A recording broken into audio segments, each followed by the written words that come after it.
Bonjour. Ouais, et Bon- Fouki, bonsoir. Bonsoir, ça va, tu vas bien, coach Kébé? Comment ça va? Oui, ça va, je vais bien. Et toi? Ça va, merci. Je vais bien. Good, good.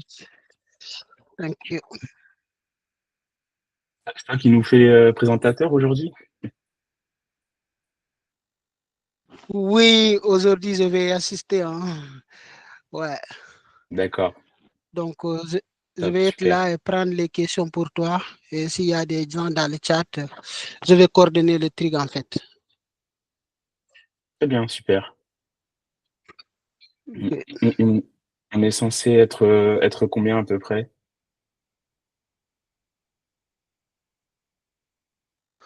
Oui, je ne sais pas exactement parce que c'est Kadjetou qui a envoyé les Mhm. invitations et tout. Mais je vois quand même il y a beaucoup de monde Ok, qui ont accepté, hein. Après, on ne sait pas si tout le monde sera là. d'accord. Ok. Good. Bon, en attendant, n'hésitez pas, hein, bonjour à tous. Moi, je m'appelle Nenandi Fouki, mais on m'appelle surtout Fouki. C'est plus simple, c'est plus simple. Je sais pas s'il y en a qui sont peut-être d'Abidjan, il y en a qui sont peut-être là, ici, de France. N'hésitez pas à vous présenter dans le chat. Ça sera un plaisir de vous lire en attendant de commencer le workshop, petite présentation workshop.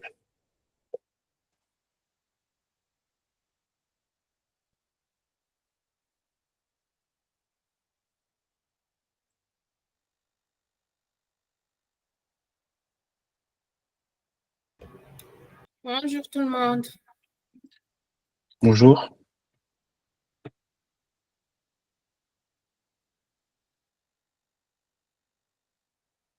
Ok, de Burkina Faso. Très bien. Bonjour, Denilson.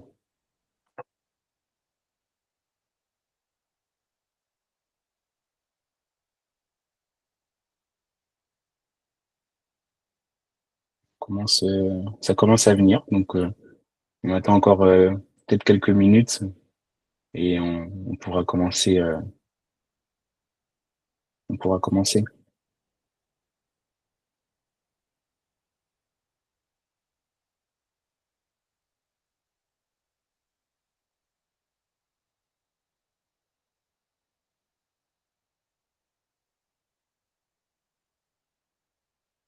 Peut-être avant que voilà qu'on commence tranquillement, est-ce que là certains d'entre vous sont déjà ont déjà souscrit à la formation ou c'est dans un premier temps pour voir comment ça se passe parce que là on a une nouvelle formation DevOps essential qui va commencer la semaine prochaine normalement si tout va bien et si certains d'entre vous ont déjà souscrit à la formation, n'hésitez pas aussi à le dire ou c'est juste par découverte, n'hésitez pas également.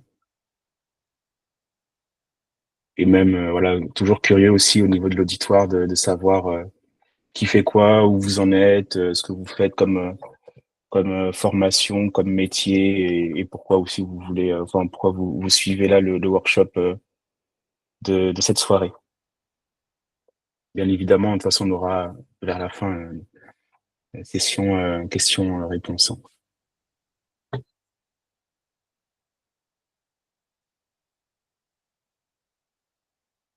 On peut se dire, allez, encore 2 minutes avant de commencer. Coach Kébé, t'en penses quoi? On se dit encore 2 minutes et après on démarre ou on peut démarrer tout de suite?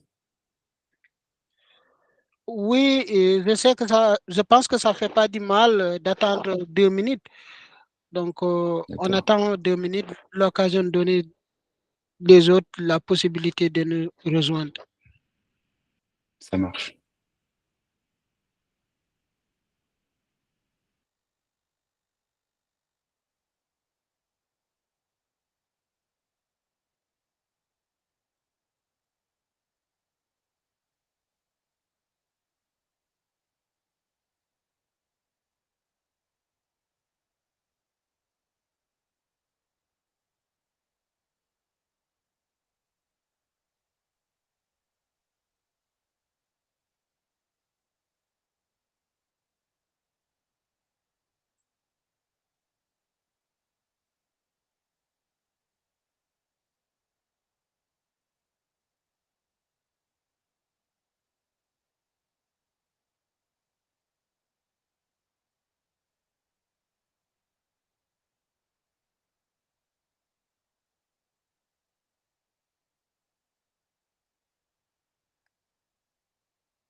Bonjour Denison. Donc là j'ai une personne du coup du groupe Denison du coup tu es expert dans le domaine de l'IoT.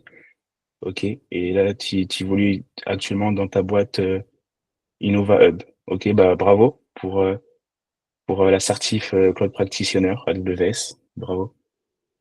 On aura l'occasion un peu d'échanger de AWS et on aura l'occasion là d'en voir un peu durant le workshop. Voilà, moi aussi, je suis fan d'AWS, hein. C'est un de mes providers favoris. J'ai eu l'occasion d'en faire plusieurs. J'ai fait AWS, GCP, Azure. J'ai fait aussi du cloud privé avec OpenStack et de l'on-premise, enfin, des serveurs qui étaient dédiés à des entreprises spécifiques. Donc, ravi de voir que tu as été certifié Cloud Practitioner. Du coup, ça te parlera. Est-ce que d'ailleurs, pour sonder un peu l'auditoire, certains sont certifiés également AWS, ont déjà utilisé AWS ou même d'autres cloud providers, hein, il n'y a pas que AWS, hein.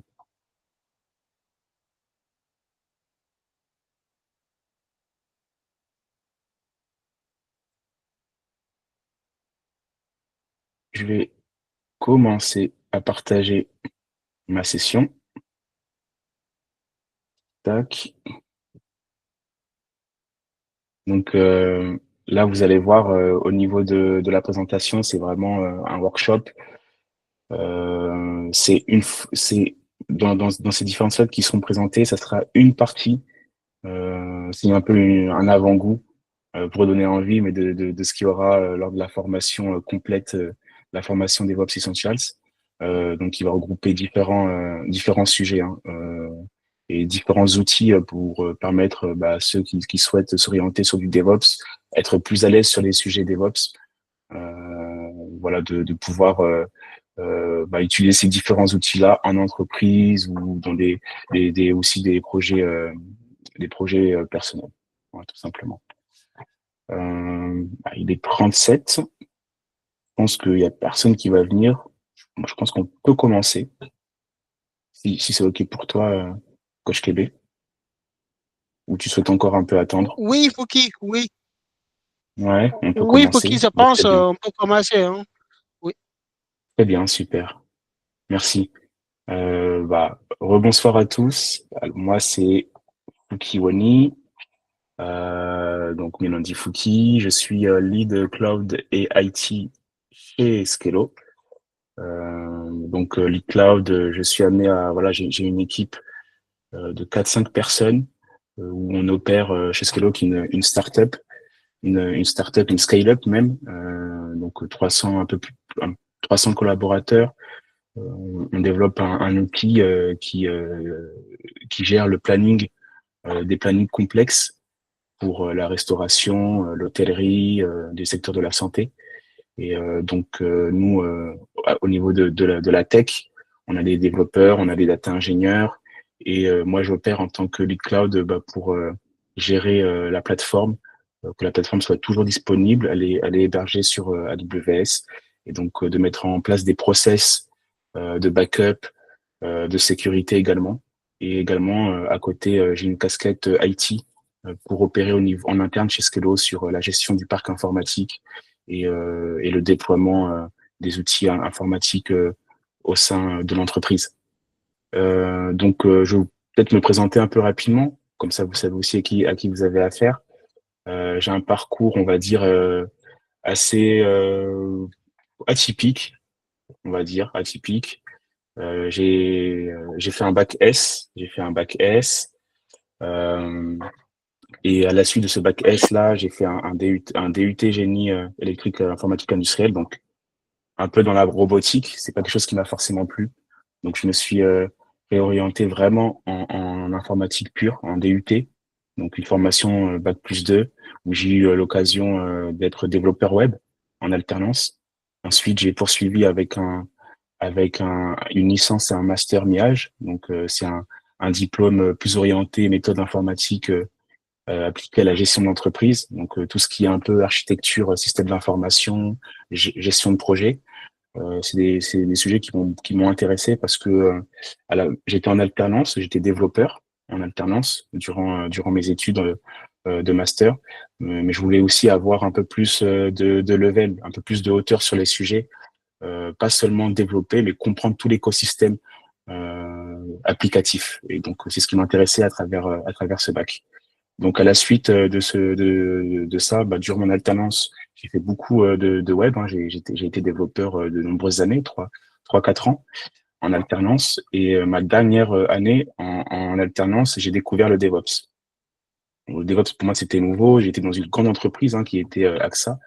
Et à la suite, on m'a proposé de pouvoir être DevOps ingénieur chez AXA, mais j'ai refusé. Je voulais être dans une société de conseil pour suivre différents projets en tant que consultant. Donc, j'ai eu l'occasion de faire différents projets dans une ESN chez Devoteam.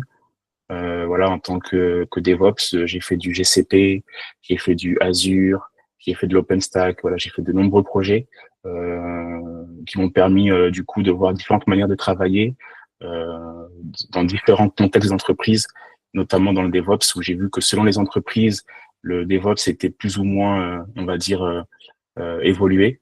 Et aussi en fonction de la taille des entreprises, ben, on a aussi des process qui sont différents.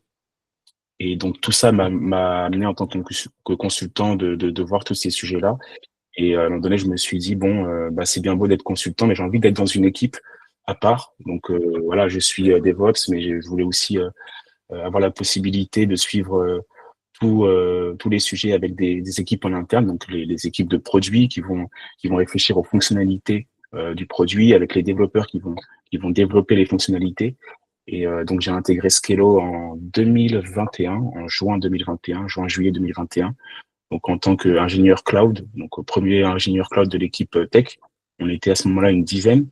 Et là, aujourd'hui, on est en 2024. Donc en 4 ans, on a quand même on a une équipe tech de 50. Donc avec aussi du coup l'équipe cloud qui s'est agrandie. Donc j'ai pris le lead de l'équipe. Et donc, durant toute ma formation, voilà, j'ai eu l'occasion de passer des certifications pour répondre aux besoins de mes missions. Donc, j'ai eu la certif Azure, la certif GCP architecte professionnel qui m'a beaucoup aidé dans mes missions, la solution architecte AWS Associate euh, pour répondre à des besoins chez Skello notamment, où on a fait une migration de toute notre application sur AWS complètement. Et récemment, j'ai aussi décroché la certification Terraform voilà, pour me challenger techniquement. C'est toujours important que je puisse me challenger techniquement et surtout répondre aussi aux besoins qu'on peut rencontrer chez Skello sur les bonnes pratiques de l'infrascode. Donc c'est ce qu'on va voir aujourd'hui. Hein. Aujourd'hui, le workshop il sera amené à voir bah, le DevOps, qu'est-ce que c'est. Donc je vais vous parler du DevOps, donner quelques définitions simples et surtout de certains use cases qu'on peut rencontrer en entreprise. Et qu'est-ce que ça englobe finalement le DevOps.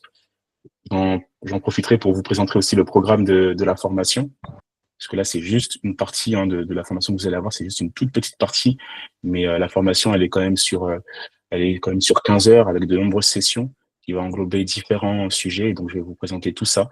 Et bien évidemment, pour que vous ayez un aperçu de ce que pourrait donner la formation, je vais vous présenter du coup l'infrastructure as code et présenter un use case.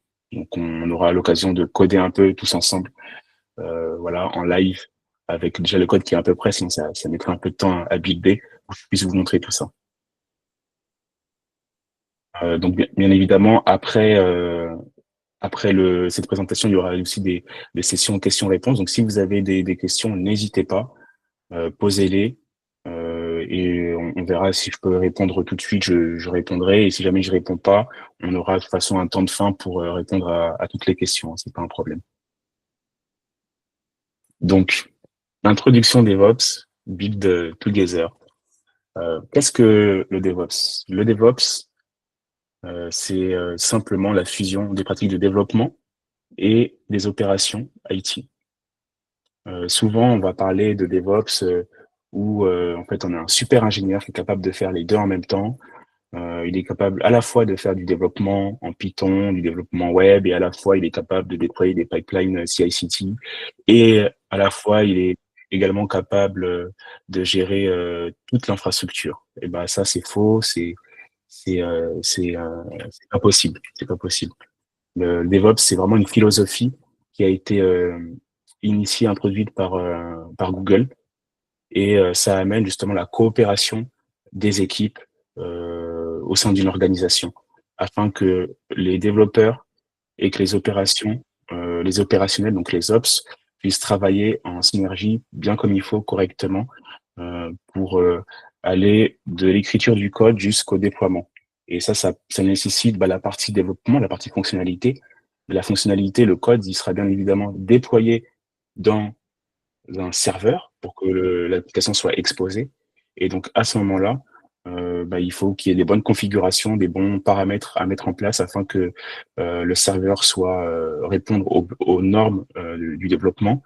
Et tout ça, ça doit être mis ensemble, ça doit être mis en commun. Et il faut que les développeurs comprennent un minimum la configuration du serveur. Et donc, voilà pourquoi on a le mouvement DevOps. C'est vraiment pour mettre en pratique ces deux métiers. Et ça va même au-delà des deux métiers. On aura l'occasion durant la formation d'aller un peu plus loin sur les différents systèmes de DevOps, mais ça englobe plus que les développeurs et les ops. Ça va aussi, on va embarquer aussi toutes les équipes qui tournent autour d'un produit.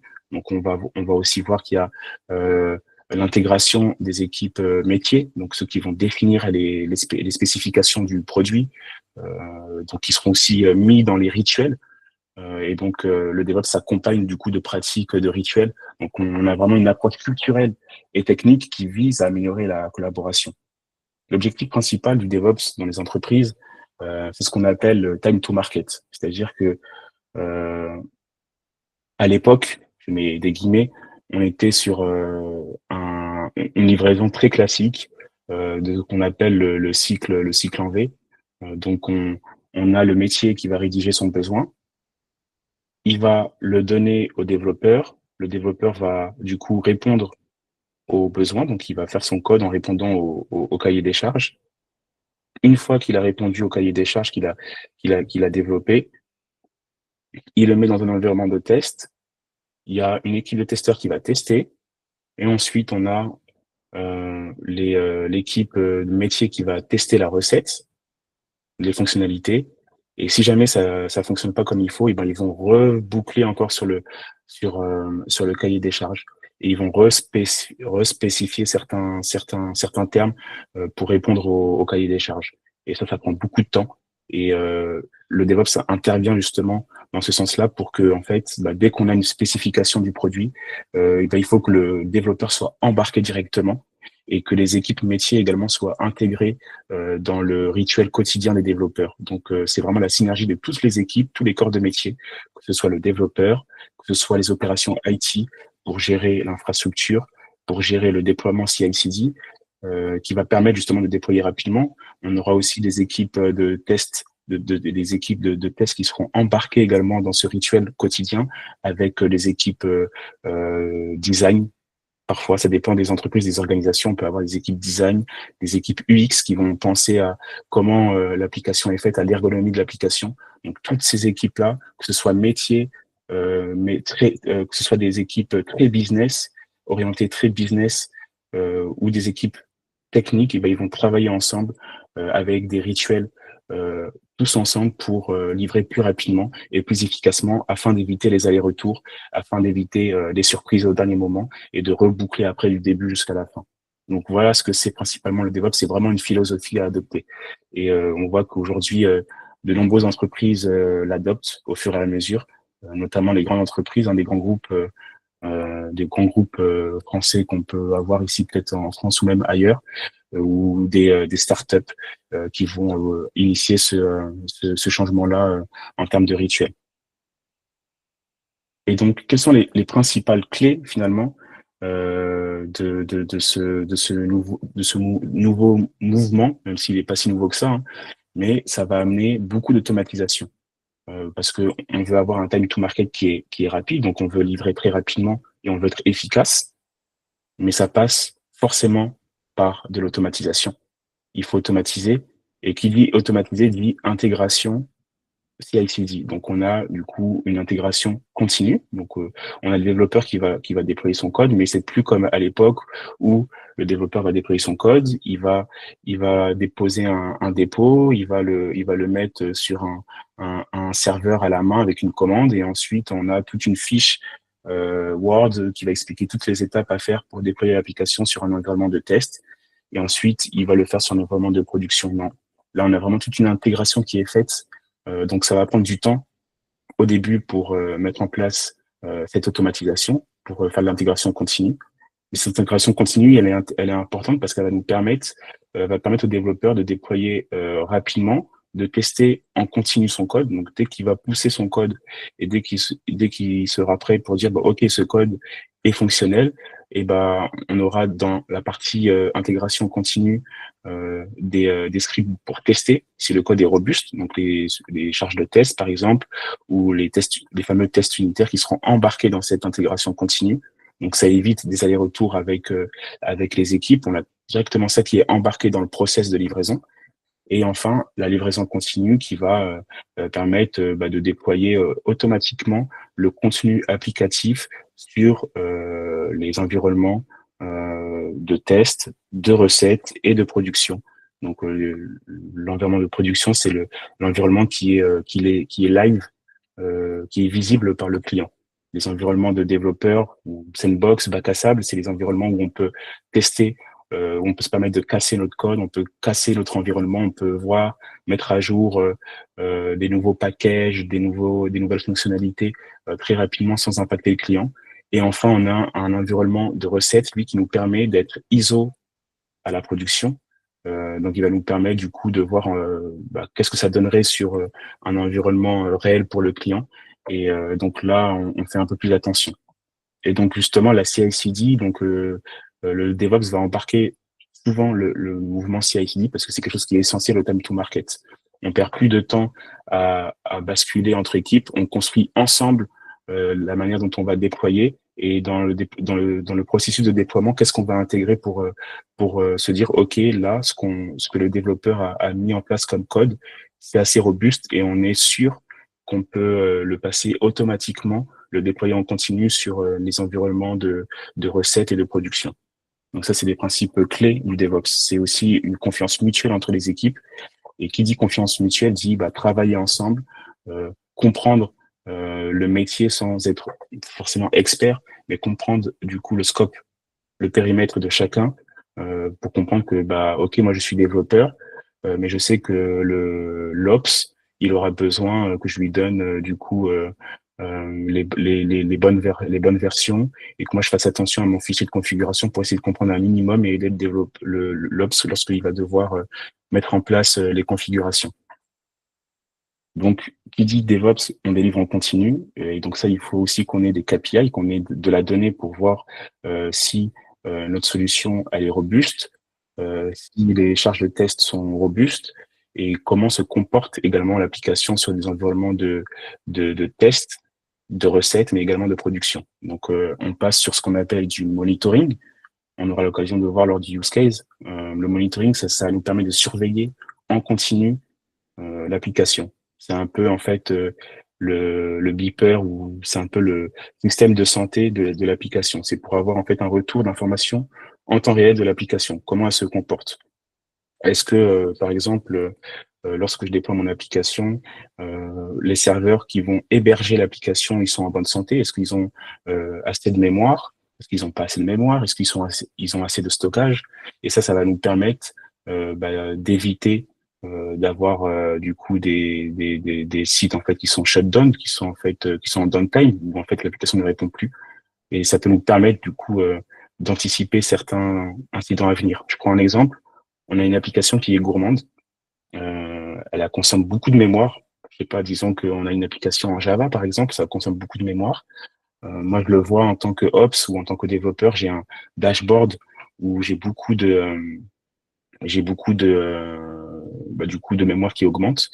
Et en fait, à un moment donné, je vais voir que je vais dépasser le seuil. Et ben moi, en tant que ops, je le vois sur mon monitoring, sur mon dashboard. Alors, je vais pouvoir aller sur ma console pour augmenter la mémoire de mes serveurs pour anticiper ce besoin-là, pour anticiper en tout cas l'erreur, le downtime. Et donc ça passe par du monitoring qu'il faut mettre. Donc on met des sondes dans l'application. Ça aussi, c'est un des principes clés du DevOps. Et on a aussi forcément une culture de collaboration entre les équipes. Donc il y a une culture de collaboration et une responsabilité partagée entre les équipes. On n'est pas silo. Avant, on était silo, c'est-à-dire qu'on a l'équipe l'équipe business qui va faire que la spécificité du produit, on a l'équipe de développeurs qui va faire que le code, on n'a rien à faire de la configuration, de là où ça sera hébergé. On aura les équipes de tests qui vont faire leurs tests unitaires, mais sans comprendre comment fonctionne du coup le code. Et donc ça, c'est plus possible en fait dans le DevOps. On a besoin d'être dans des équipes qui puissent être ensemble, comprendre le métier de chacun, comprendre les besoins de chacun, et que les responsabilités soient aussi partagées, mais qu'on puisse pas dire ah bah tiens un tel alors ça me regarde pas. Non, on est vraiment dans une culture de collaboration. Et donc tous ces principes-là vont amener des bénéfices au sein de l'organisation lorsqu'on il y a un équilibre qui est fait. Donc on a une réduction du temps du déploiement de l'application. Donc finalement en fait le produit qu'on va livrer le produit, l'application qu'on va livrer, bah, il y a une réduction de temps sur le marché. Donc, on va pouvoir livrer plus de fonctionnalités. Et dans la livraison des fonctionnalités, bon, on sera serein parce qu'en fait, on a une intégration continue qui est assez robuste. On a des tests de charge, on a des tests unitaires, on a des tests qui nous permettent de voir si le code est bien mis en place, s'il est bien robuste. Et on a en plus de ça un monitoring qui nous permet de voir sur nos environnements de tests et de recettes si on est bon. Et donc tout ça, ça nous permet de livrer très rapidement et d'être confiant. Donc ça permet aux équipes métiers, aux équipes de test de tester rapidement aussi et d'aller plus rapidement. Donc ça permet aussi une amélioration de la qualité des produits parce que bah, forcément, plus on a des KPI, donc plus on a de la donnée sur ce qu'on déploie, sur le pourcentage de tests réussis. Donc, plus ça nous rassure et plus, du coup, on peut challenger encore. On a une augmentation de l'efficacité opérationnelle parce que, évidemment, plus on a un monitoring qui est efficace avec des sondes qui nous permettent de voir bah, ce qui ne va pas, bah, ça nous permet d'être efficace, de pouvoir anticiper aussi les erreurs, comme l'exemple que j'ai pu donner sur la fuite de mémoire, mais ça peut être une application qui va, par exemple, je sais pas, gérer les documents si j'ai pas de sonde, bah j'ai pas de sonde, j'ai pas de monitoring, je peux pas surveiller à quel moment mon storage, donc mon stockage, bah il sera rempli, bah je pourrais pas anticiper un downtime. Alors que si j'ai un monitoring avec des dashboards, les sondes qu'il faut, je pourrais anticiper ça, et je pourrais augmenter la mémoire en fonction du trafic. Et donc forcément tout ça, ça amène une meilleure satisfaction client, et c'est ce qui est recherché par les organisations quel que soit le type d'organisation, qu'on soit dans des grandes organisations ou des plus petites organisations, c'est vraiment les bénéfices qu'apporte le DevOps. Et ça dépend. Donc, il n'y a pas de, il y a des prérequis, comme on a pu donner, hein. C'est des prérequis, c'est ces principes que j'ai pu donner. L'automatisation, la CI/CD, avoir du monitoring, une culture de collaboration, partager ensemble, mais répartir aussi les charges et les responsabilités. Mais maintenant, dans les différents process rituels qu'il y aura, comme par exemple le fait de travailler avec les méthodes agiles, avec le sprint, on va voir que il n'y a pas de, il n'y a pas une solution, il n'y a pas une source de vérité. Il y a différents outils, notamment dans les méthodes agiles, on a avec le sprint, avec les sprints, avec le Kanban, mais on a d'autres systèmes, et ça dépend vraiment des organisations. Donc, on voit que beaucoup d'organisations le font un peu à leur sauce. Et si vous voulez en savoir plus sur ça, on en parle. C'est des choses dont on parlera aussi lors du programme de formation. Mais vous pouvez vous appuyer, par exemple, sur le modèle Spotify, qui est beaucoup utilisé, qui est beaucoup repris par les entreprises, qui fonctionne du coup sur les méthodes agiles. Et donc, on a parlé d'automatisation, d'automatisation, parle forcément d'outils populaires. Et donc, le DevOps, forcément, quand on entend DevOps, on entend CI/CD. CI/CD, bah, ça nous parle beaucoup. On va entendre du Jenkins, on va entendre la partie containerisation avec du Docker. On va entendre, bah, on a du Docker, mais ces conteneurs, il faut bien les orchestrer, il faut bien les gérer. Comment on va manipuler ces conteneurs, comment on va savoir il faut les lancer, il faut les détruire, il faut les stopper. Et ben, on peut avoir des technologies telles que Kubernetes qui vont nous permettre justement d'orchestrer tout ça, cette organisation-là. Et donc, le DevOps répond du coup à une maîtrise de certains outils populaires. Donc, on a Jenkins, on a Git, forcément, parce que on travaille, j'ai parlé de collaboration. Qui dit collaboration, bah, c'est pas que entre équipes, mais c'est aussi entre techniques. Donc, on est une équipe de 8 développeurs, il faut bien s'organiser. Et donc, on passe par l'utilisation de Git, que ce soit maintenant par du GitHub, du GitLab, Bitbucket, ça c'est à la préférence de chacun. N'hésitez pas à mettre vos outils favoris de collaboration. Je serais curieux de savoir sur quoi vous travaillez ou quels sont vos outils favoris. Et on voit qu'il y a vraiment un écosystème qui est intéressant dans le DevOps et qui est très large. Et donc souvent, en fait, on peut tomber sur des sur des demandes parfois qui sont un peu folklore parce qu'on veut en fait qu'un DevOps maîtrise tout, mais il peut pas tout maîtriser. Le but, c'est que le DevOps ait de la hauteur sur les sujets, qu'il puisse connaître les différents outils qui seront adaptés aux besoins. Et donc, on va voir que justement, ces outils qui sont populaires, tels que je l'ai cité, ils vont répondre à certains besoins. Donc là, j'en ai parlé. Le DevOps, qu'est-ce que ça va englober? Ça va englober la partie build. Donc, bien évidemment, on a un projet qui est fait. Lorsque le projet est spéqué, bah, il faut le coder. Et donc, lorsqu'on le code, bah, de quelle manière on va pouvoir le sourcer, le versionner. On va utiliser un outil tel que GitHub, par exemple, ou GitLab.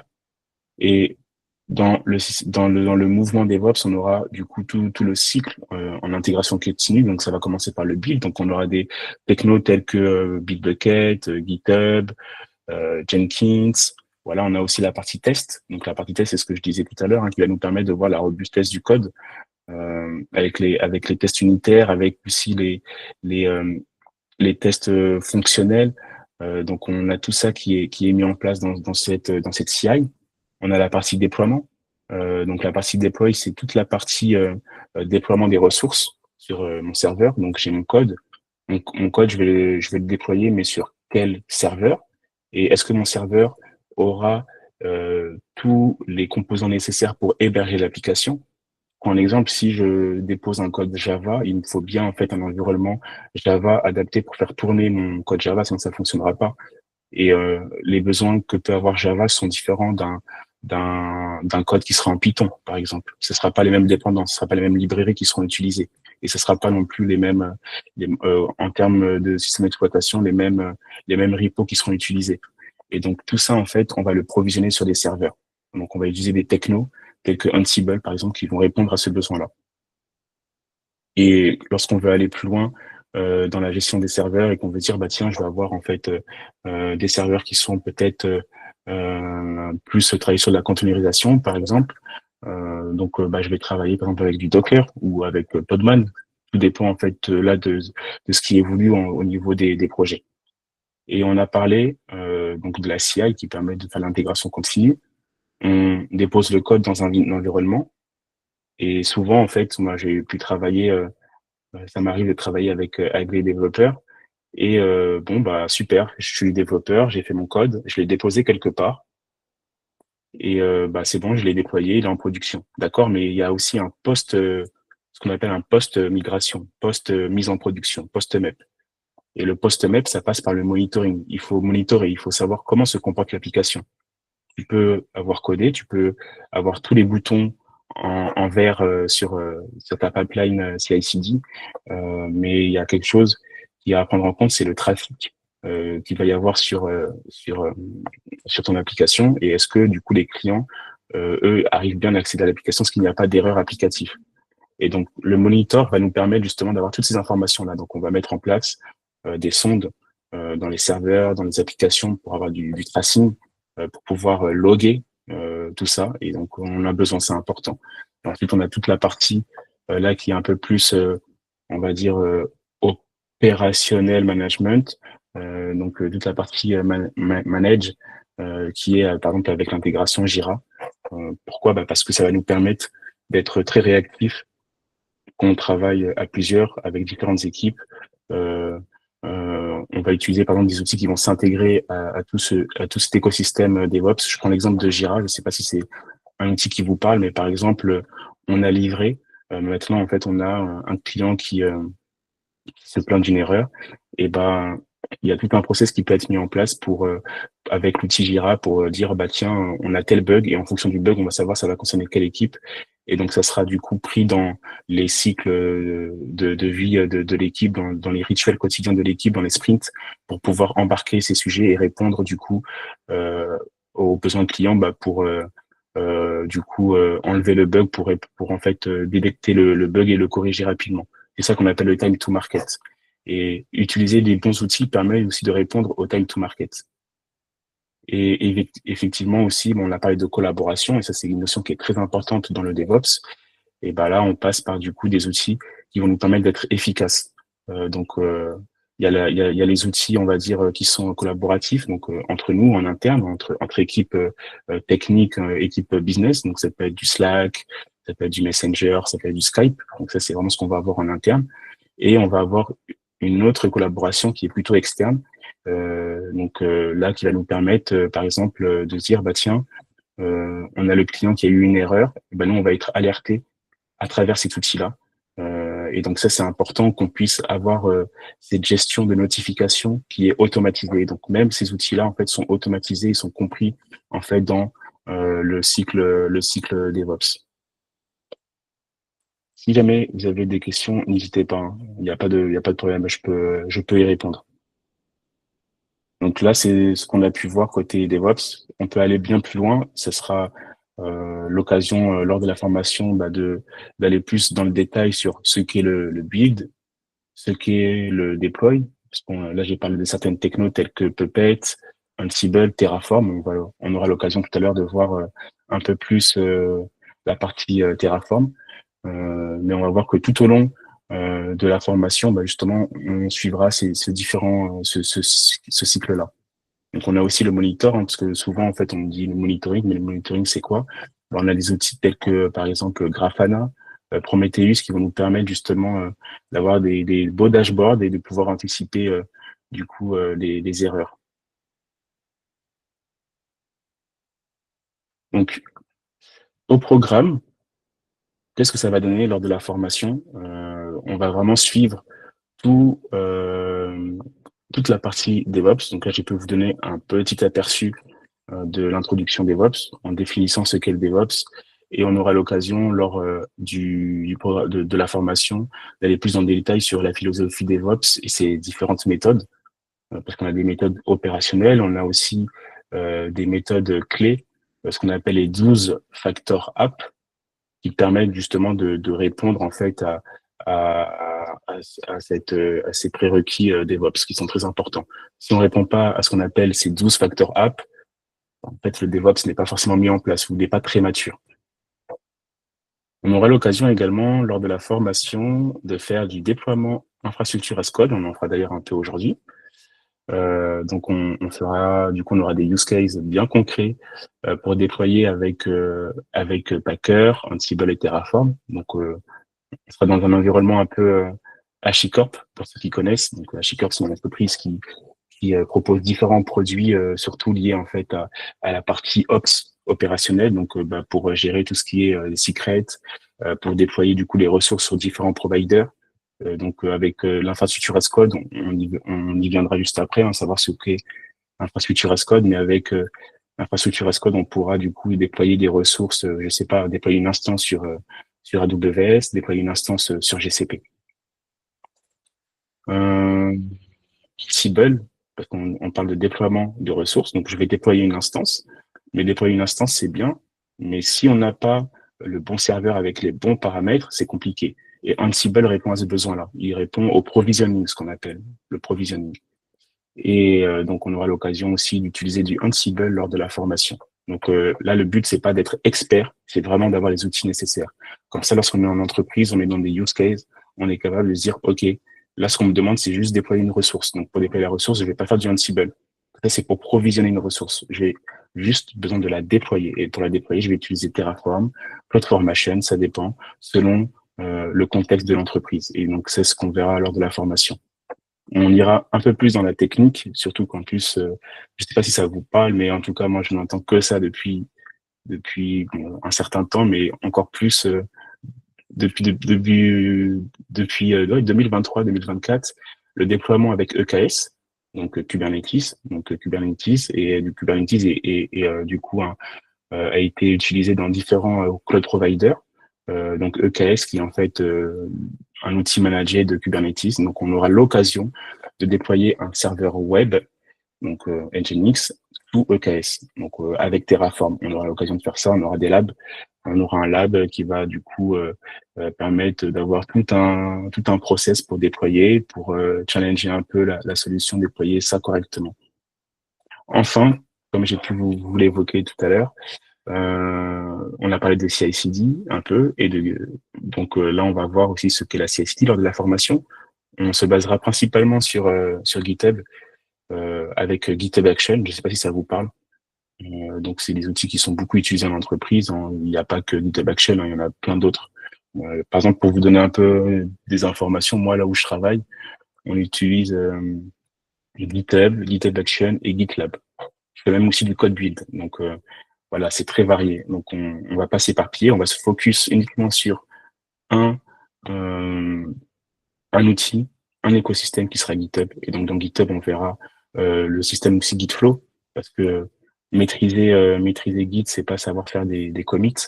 Il y a la stratégie de branche. Qu'est-ce que c'est les features, à quel moment, qu'est-ce que c'est les features branches, comment les merger, à quel moment les merger, quelle est la stratégie pour gérer les branches. On va voir qu'en tant que développeur, on a une stratégie de branches qui est différente de celle des opérationnels, donc pardon, excusez-moi, des clouds d'ingénieurs ou des ops. Et donc, on va voir que la gestion des branches, elle est différente. Donc, en fonction du use case, bah, quelle stratégie adopter? C'est un peu ce qu'on fera. Ou j'ai déployé, donc j'ai mon code, je l'ai pushé sur ma feature branche. Et lorsque je l'ai pushé, après, je l'émerge sur ma master, donc sur ma branche maître, sur ma branche principale. Donc, du coup, vu qu'elle est sur ma branche principale, elle a été livrée en production. Mais bah mince, 10 minutes plus tard, j'ai une erreur. Qu'est-ce que je dois faire? Est-ce que je dois rollback au niveau de ma version? Et donc, il y a toutes les stratégies à faire au niveau de Git. Et c'est ce qu'on aura l'occasion de voir aussi. On aura une partie best practice, parce que là, vous allez voir beaucoup d'outils durant la formation. Vous allez voir du Packer, du Ansible, du Terraform, du Cube, du GitHub Action. Donc, il y a quand même beaucoup de choses. Donc, le but, c'est pas que vous soyez des experts, mais que vous ayez des billes. Mais malgré tout, on s'arrêtera sur quelques points pour voir, du coup, bah, quelles sont les bonnes pratiques à adopter, quelles sont les bonnes stratégies à adopter. Il y en a pas qu'une seule, il y en a différentes. Moi, celle que je vais vous présenter, c'est ce que j'ai rencontré en entreprise. Mais ce sera pas forcément celle qui sera source de vérité. Mais ça va vous permettre de pouvoir avoir différentes solutions, de pouvoir challenger aussi. Donc, on aura l'occasion de voir ça. Et enfin, je vous ai parlé de monitoring avec Kubernetes. Et ben, c'est ce qu'on va voir lors de la formation. Avec Kubernetes, on aura la possibilité, via un lab, de déployer Prometheus et d'avoir un joli dashboard Grafana avec Kube. Et je l'ai pas mis là dans le programme, mais j'espère qu'on aura l'occasion de le faire. Normalement, on aura l'occasion, selon le setup de chacun. Mais on aura aussi l'occasion de voir ce qu'on appelle le GitOps. Donc c'est aussi encore un nouveau, enfin, c'est pas si nouveau que ça, mais on entend souvent ces derniers temps, mais des outils GitOps qui permettent en fait de gérer en fait la gestion de la branche directement à l'application. Et donc on a des outils tels que Argo CD qui répondent à ce besoin-là. Donc on aura certainement l'occasion de faire un petit tuto, un avant-goût de ce que c'est Argo CD. Et ça sera super. Voilà un peu le programme. Peut-être avant de poursuivre sur le use case, pour répondre à quelques questions. Je vois qu'il y a pas mal de questions, pas mal de réactions. Alors, Alou Diara, comment puis-je m'inscrire à la formation? Alors, tu peux t'inscrire via. Alors, je laisserai Coach Kébé revenir vers toi pour ça. Mais ça sera très simple. Je te laisserai. Coach Kébé, il note ça, il prendra tes informations pour te contacter. Oui, et surtout si, Mamdiara, si vous êtes dans la communauté, vous avez la possibilité de nous pinguer là-bas directement.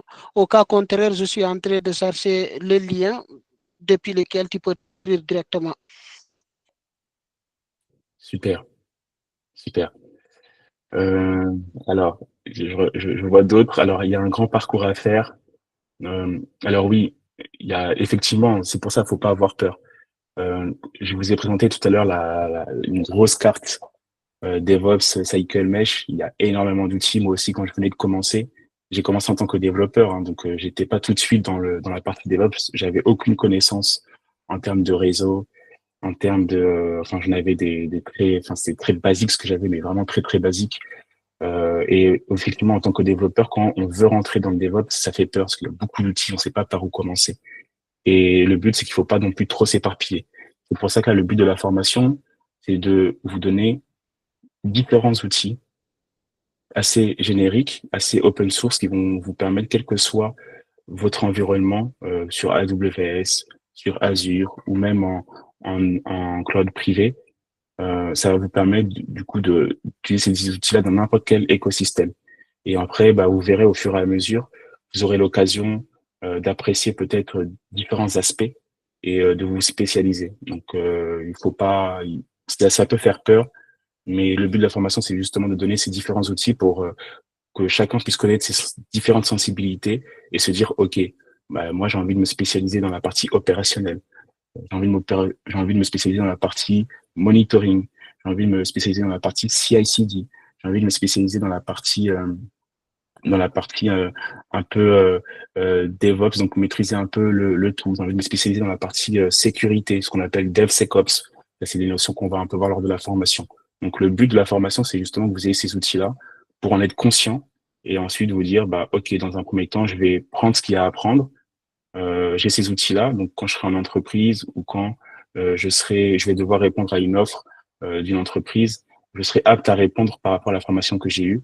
Et après, c'est l'expérience qui va vous amener en fait à vous spécialiser et à vous connaître aussi et savoir ce que vous ne voulez pas faire. C'est ce qui est le plus important pour vous diriger vers ce que vous voulez faire. Et c'est vraiment ça qui est important. Une question de Georges Emmanuel. Ma question est de savoir, pour les entreprises qui sont sur du on-premise, pour des raisons de réglementation et qui ne peuvent pas forcément aller sur du cloud, comment va se décliner leur pipeline CI/CD?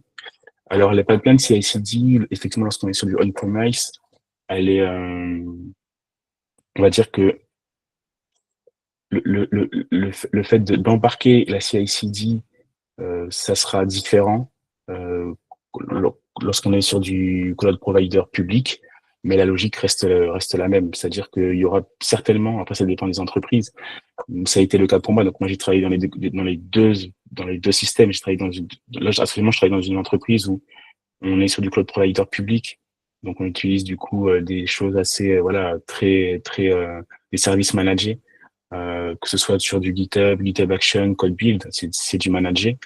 Mais lorsqu'on est sur des environnements on-premise, on a souvent des équipes qui sont dédiées à, au déploiement du coup de serveurs qui vont permettre d'héberger, par exemple, je sais pas, je dis Jenkins, qui vont permettre d'héberger Jenkins. Donc on aura une équipe qui sera dédiée à l'utilisation de Jenkins. Mais derrière, même s'il y a Jenkins du coup qui a été fait en on-premise, bah, il faut bien en fait des DevOps, des ingénieurs pour mettre en place du coup bah, les CI de Jenkins, de Jenkins file. Et donc ça, qu'on soit du coup sur du on-premise ou sur du cloud public parce que c'est un peu plus, on va dire, à la mode, ça reste toujours la même logique. Et moi, j'ai commencé justement par cet environnement un peu on-premise et j'ai pas été dépaysé quand je suis passé sur du cloud public. Ça reste toujours la même logique. Euh, voilà, tu y arriveras. Donc là, je lis les messages. Euh, je ne suis pas expert en Europe, je n'ai pas fait d'études profondes et puis essayer d'appliquer dans les projets. C'est comme ça que j'ai commencé à utiliser tout effectivement. Donc après, là, le but aussi, hein, c'est que vous allez voir lors de la formation du programme, et on y viendra parce qu'on aura là un temps de use case. Donc on aura l'occasion là de pouvoir faire un peu de code, vous montrer un peu comment ça fonctionne au niveau du code Terraform. Euh, mais vous allez voir que au niveau de la formation, il y aura des labs. Et les labs, en fait, ce sera vraiment des use cases concrets de ce qu'on peut rencontrer en entreprise. Donc ça va vous permettre en fait de pouvoir visualiser à quoi sert l'outil et surtout aussi de pouvoir le challenger. Voilà.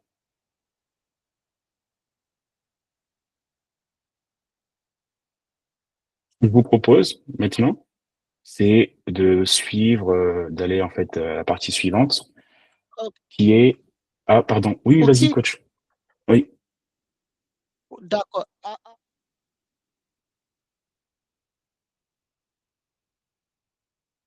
tu m'entends? Allô? Vous m'entendez? Non. Oui, c'est Oui. bon, on Est-ce vous que je suis entend. audible maintenant? Oui, Est-ce c'est que bon, je t'es suis audible. audible maintenant? Oui, OK. Je t'es audible. disais pour ceux qui ont demandé comment s'inscrire à la formation, d'accord, je viens de mettre le lien dans le chat. D'accord, vous pouvez vous inscrire sur ce lien-là. Néanmoins, si vous avez besoin plus d'éclaircissement, vous pouvez nous pinguer hein, dans notre groupe WhatsApp ou bien directement sur LinkedIn et autres. Effectivement, merci, merci coach. En plus, c'est vrai, comme disait, il y a la communauté sur WhatsApp. Je suis moi-même dans le channel DevOps. Donc, s'il y a des questions, l'équipe est là de toute façon pour répondre. Hein, ils sauront répondre, mais si je peux aussi apporter un complément, il n'y a pas de problème. Je suis moi-même dans le groupe. Donc, n'hésitez pas en tout cas à aller vers les équipes pour prendre les informations nécessaires. Donc là, ce que je vais vous proposer, c'est un petit aperçu de ce que peut donner en fait la formation, la manière dont on va dérouler nous les labs lors de la formation. Il y en a certains qui sont inscrits, il y en a certains qui sont déjà inscrits à la formation. Et donc là, le but c'est que bah, vous puissiez découvrir qu'est-ce que ça pourrait donner à peu près euh, lors de la formation. Donc là, je vais vous présenter la partie l'infrascode. Donc je vous ai présenté la partie DevOps, un peu théorique. Qui englobe pas mal de sujets, hein, mais c'était pas mal théorique. Là, on va commencer par une partie encore un peu théorique pour vous présenter ce que c'est l'infrastructure as code. Et ensuite, bah, une fois que je vous présente ça, bah, on va avoir en fait un use case concret d'entreprise et on va dérouler tout ça ensemble. Donc, bien évidemment, si vous avez des questions durant la présentation, n'hésitez pas, vous la posez, hein, il n'y a pas de souci. Donc, ce qu'il faut savoir, c'est que l'infrastructure as code, va nous permettre de créer en fait un code qui sera descriptible humainement et qui va nous permettre du coup de déployer l'infrastructure. C'est un peu comme du code fonctionnel quand je veux faire du HTML. Je vais lui donner en fait des lignes d'instruction et il va me dérouler tout ça. Bien que ce soit pas trop ça l'HTML, c'est encore un peu plus différent. Mais là, l'infrastructure as code, ce sera la même chose et ça va nous permettre du coup de créer, de manager une infrastructure. Donc il y a deux approches. Il y a une approche manuelle, et c'est des choses qui étaient beaucoup retrouvées avant dans les grandes entreprises ou dans beaucoup d'entreprises, où finalement, quel que soit l'environnement, qu'on soit sur un environnement on-premise ou un environnement cloud public, et ça je l'ai rencontré, c'est bah en fait je vais tout faire à la main. Il n'y a rien qui sera automatisé. Je vais aller sur la console, par exemple je vais aller sur AWS, je vais aller sur la console AWS, je vais aller sur EC2 et je vais faire du clic droit, next, next, clic droit, bouton gauche, next, next. Et le problème, c'est que oui, c'est une approche qui peut être rapide, et encore, je mets des guillemets, qui peut être rapide, qui peut être rassurante. Et le problème, c'est que lorsqu'on est dans un environnement de production, donc quand on est en train de tester, c'est normal, on peut le faire, parce qu'on découvre le service, il n'y a pas de problème. Mais par contre, on a parlé justement de différents environnements. Donc, on a l'environnement généralement, de dev ou de test, l'environnement de recette et l'environnement de production. Donc, si je m'amuse à avoir une approche manuelle pour ces trois environnements et que je fais du clic droit, clic gauche, etc., sur les trois environnements, je perds énormément de temps. Déjà, c'est une perte de temps. Et en plus de ça, lorsque je suis sur un environnement de production, un environnement de recette, un environnement de test de développeur, on n'a pas les mêmes configurations. Mon instance, ça sera pas sizé de la même manière, j'aurai pas les mêmes ressources, la même configuration, parce que je suppose que sur un environnement de test, je vais juste tester rapidement, donc je vais prendre une petite machine.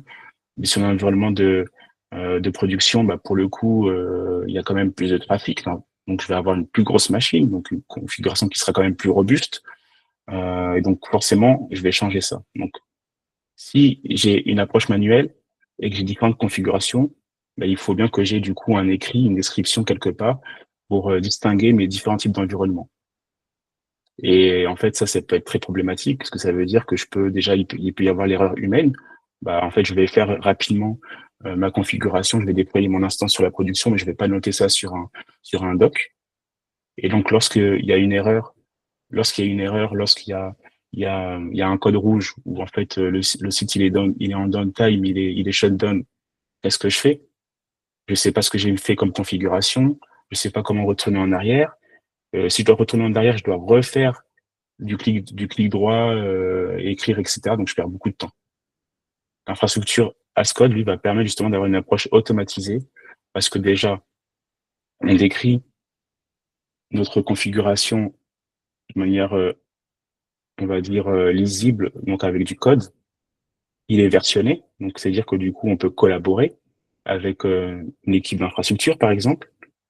On peut, avec cette approche automatisée, avoir du coup un code du coup qui va nous permettre de configurer et de déployer notre infrastructure, mais qui sera différente selon nos environnements, parce qu'on va pouvoir variabiliser du coup cette approche-là. Avec cette approche-là, on va pouvoir variabiliser, donc on va pouvoir adapter notre configuration selon notre environnement.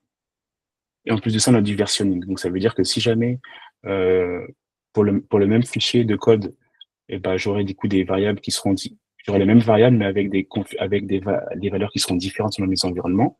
Et si jamais sur mon environnement de production, pour X ou Y raison, j'ai une erreur, et ben, je peux rollback plus facilement.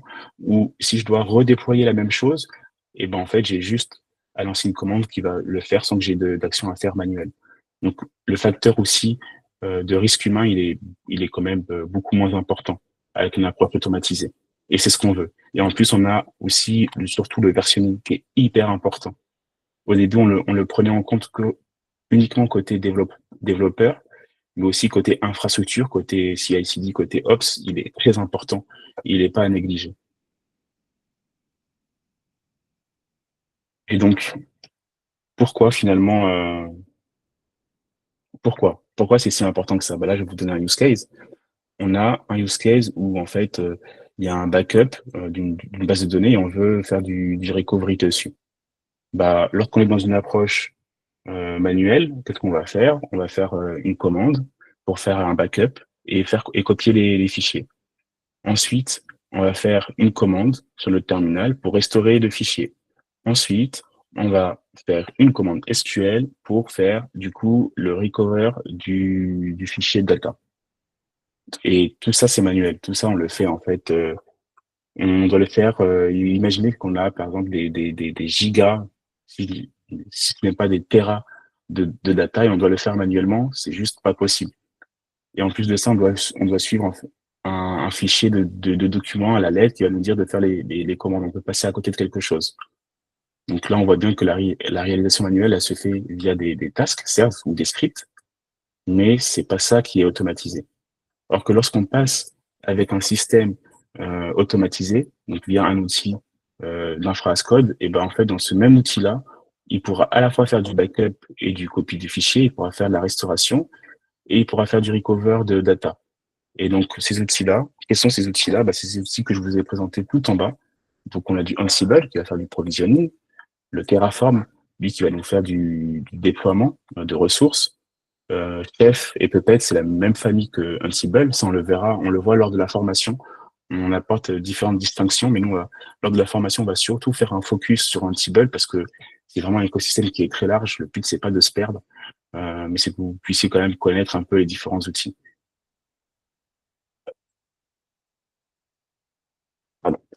Donc, qu'est-ce que ça donne? Je vais donner l'exemple d'un use case précis sur AWS. Donc, on est sur un déploiement automatique. Donc, un déploiement automatique, ça donne ça.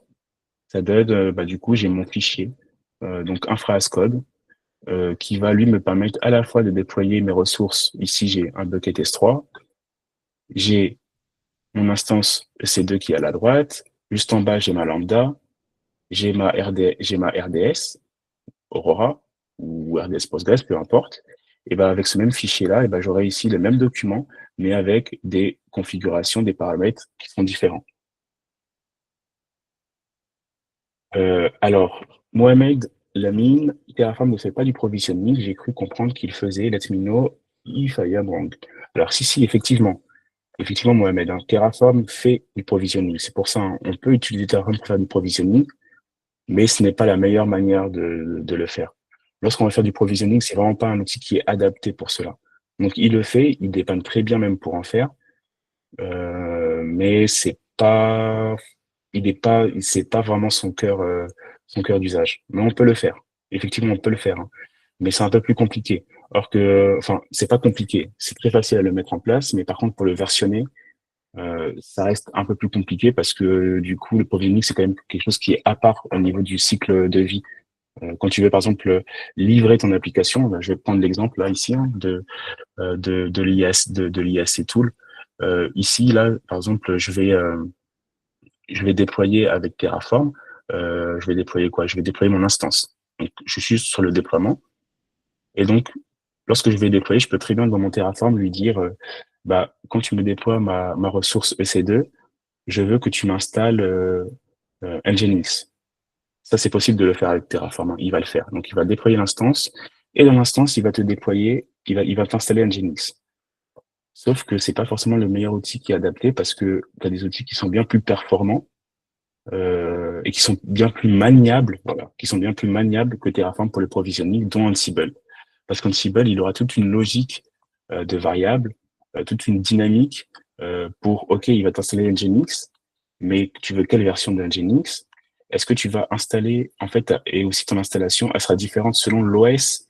Par exemple, si tu vas installer Nginx sur du Debian, sur du Ubuntu, sur du Windows, etc., ça sera complètement différent. Et donc, ça, un petit peu, il va te le prendre en compte. Terraform, ça sera moins maniable pour cela. Et c'est pas fait pour ça. C'est pas le bon usage, même si on peut l'utiliser pour ça, mais oui, on peut le faire.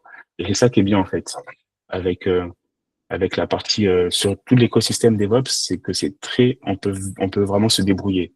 Moi, c'est quand j'ai commencé dans le DevOps, je me suis débrouillé. Et en fait, en me débrouillant, j'ai vu qu'il y a quand même certains outils qui ont leur spécificité et je les utilise maintenant selon leur spécificité. Mais c'est tout à fait possible. Et justement, tu apportes une très belle transition. Merci, Mohamed, pour la transition parce que ça nous amène à, OK, donc là, je déploie mon infrastructure, mais j'utilise quoi du coup? Parce que j'entends du Terraform, j'entends du Ansible. C'est quoi la différence entre les deux? L'infrastructure as code va regrouper deux familles. L'infrastructure orchestration, donc c'est une logique qui va faire du déploiement de ressources, uniquement ça. Donc par exemple, on a l'exemple de Terraform, on a l'exemple de CloudFormation qui est en fait qui fait partie du service AWS, qui sera uniquement dédié sur le cloud provider AWS. Donc si vous utilisez CloudFormation, ça fonctionne que pour AWS, ça va pas fonctionner pour Google.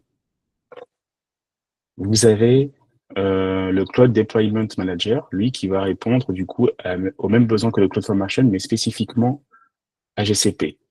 Et vous avez Pulumi et Terraform qui sont eux, qui sont multi-providers. Donc c'est pour ça que je vous parle beaucoup de Terraform, parce qu'en fait, Terraform ou même Pulumi, en fait, ce sont des outils qui vont nous permettre en fait de déployer notre ressource, notre service sur un provider. Et ça, bien évidemment, je peux pas tout dire dans ce workshop, hein, c'est ce qu'on verra lors de la formation, on le verra plus en détail.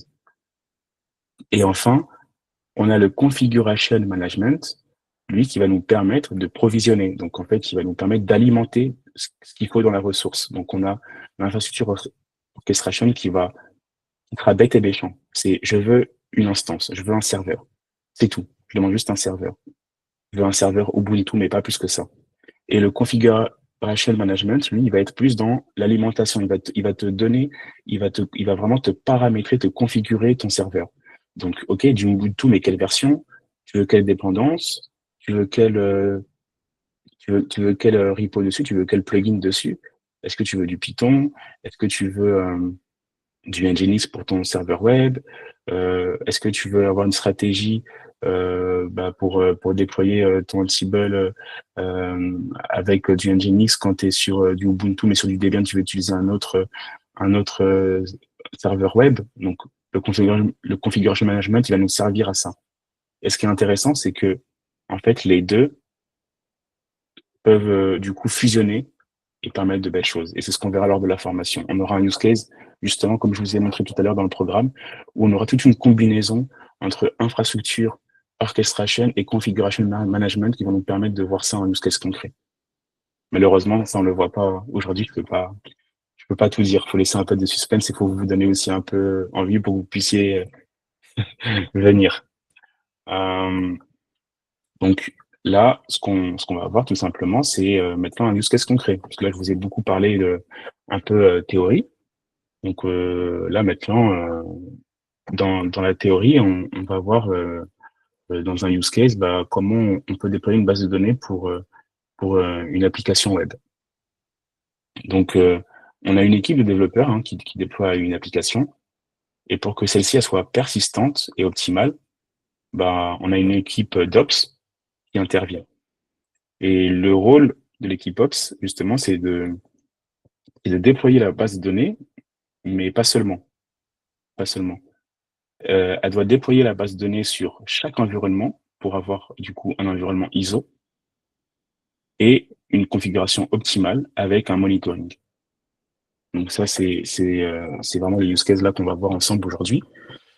Et comme je vous l'ai dit, donc on a une configuration optimale, parce que c'est bien beau de déployer une base de données, mais il faut elle soit optimale selon du coup l'environnement, parce que j'aurai pas les mêmes configurations sur la recette, sur l'environnement de recette que sur l'environnement de production.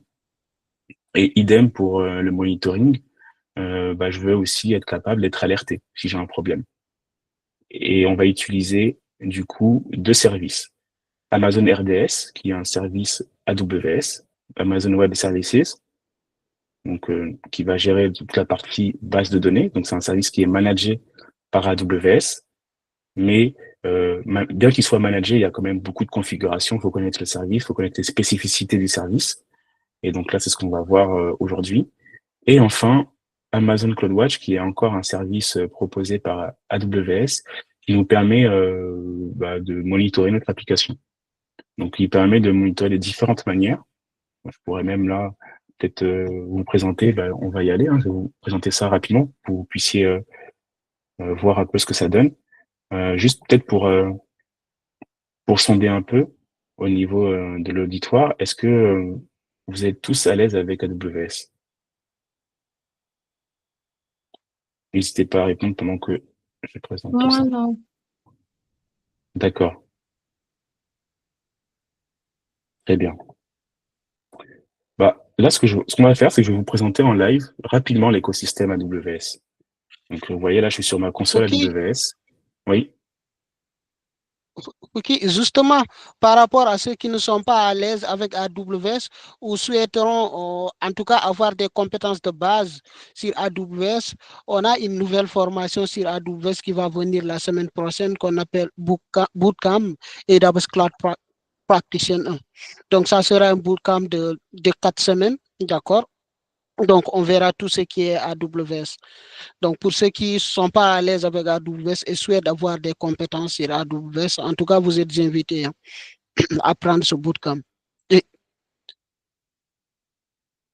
merci coach. Merci. Effectivement, c'est vrai que je l'ai pas mentionné, mais durant la formation, il y a beaucoup de choses que je vais sauter sur le fonctionnement de AWS parce que je considère que c'est vraiment un prérequis pour la formation, c'est de connaître un minimum AWS. Alors, si vous connaissez pas AWS, mais vous connaissez par exemple un minimum Azure ou un minimum GCP ou un cloud provider privé, c'est pas un problème. Mais de connaître un peu l'environnement cloud, c'est quand même important pour suivre le DevOps, c'est pas être trop perdu. Même si on va voir les bases, c'est quand même important que vous ayez au moins cette structure-là qui est quand même importante.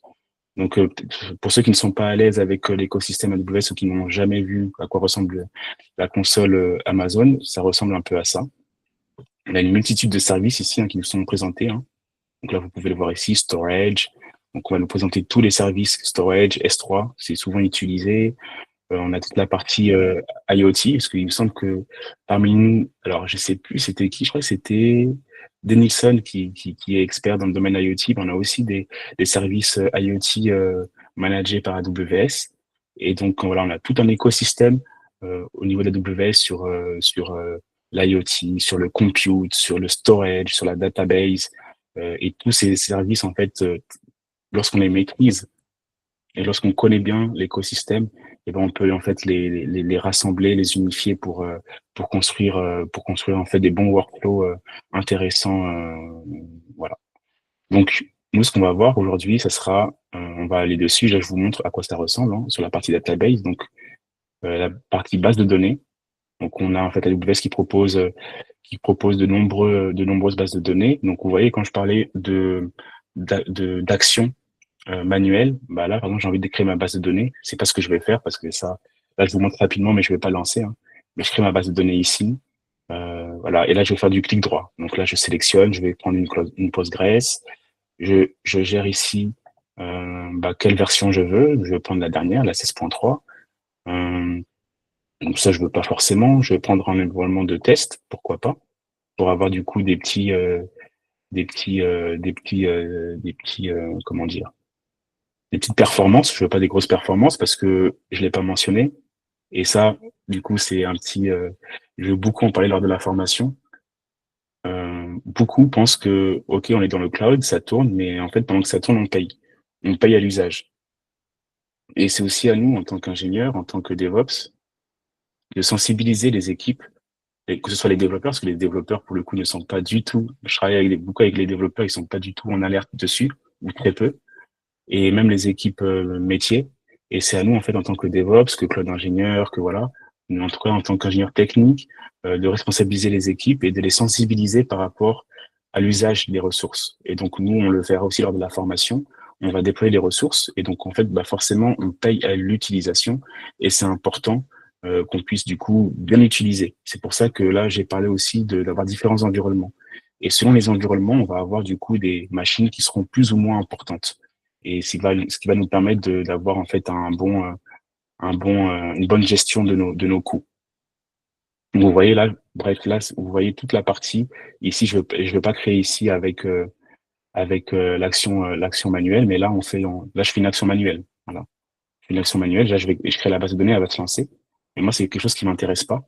Parce que si je fais ça pour chaque environnement, en fait, je perds beaucoup de temps. Et c'est juste pas possible. Donc là, je crée ma base de données ici. J'ai envie de voir aussi, bah tiens, je crée ma base de données, je vais aller sur CloudWatch, qui est un service du coup AWS pour monitorer les ressources et les applications. Et ben là, je vais faire la même chose. Je vais aller et je vais créer du coup une alarme et je vais créer du coup mes graphes ici. Et c'est pas du tout ce que je veux faire parce que vous voyez tout le temps que je peux perdre. Si là, par exemple, rien que sur la base de données, je me dis que je dois créer 5 bases de données différentes avec des configurations différentes, je vais pas m'en sortir. Et c'est là où Terraform rentre en jeu et qui est un outil, du coup, formidable. Alors, je vais vous partager du coup mon écran, parce que là, vous ne le voyez pas.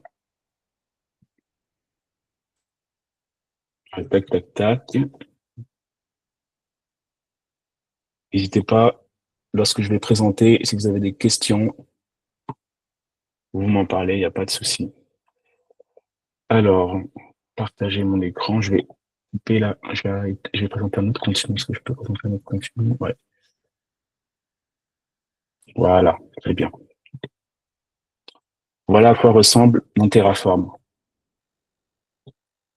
Est-ce que parmi vous, certains ont fait du Terraform? Est-ce que ça vous parle?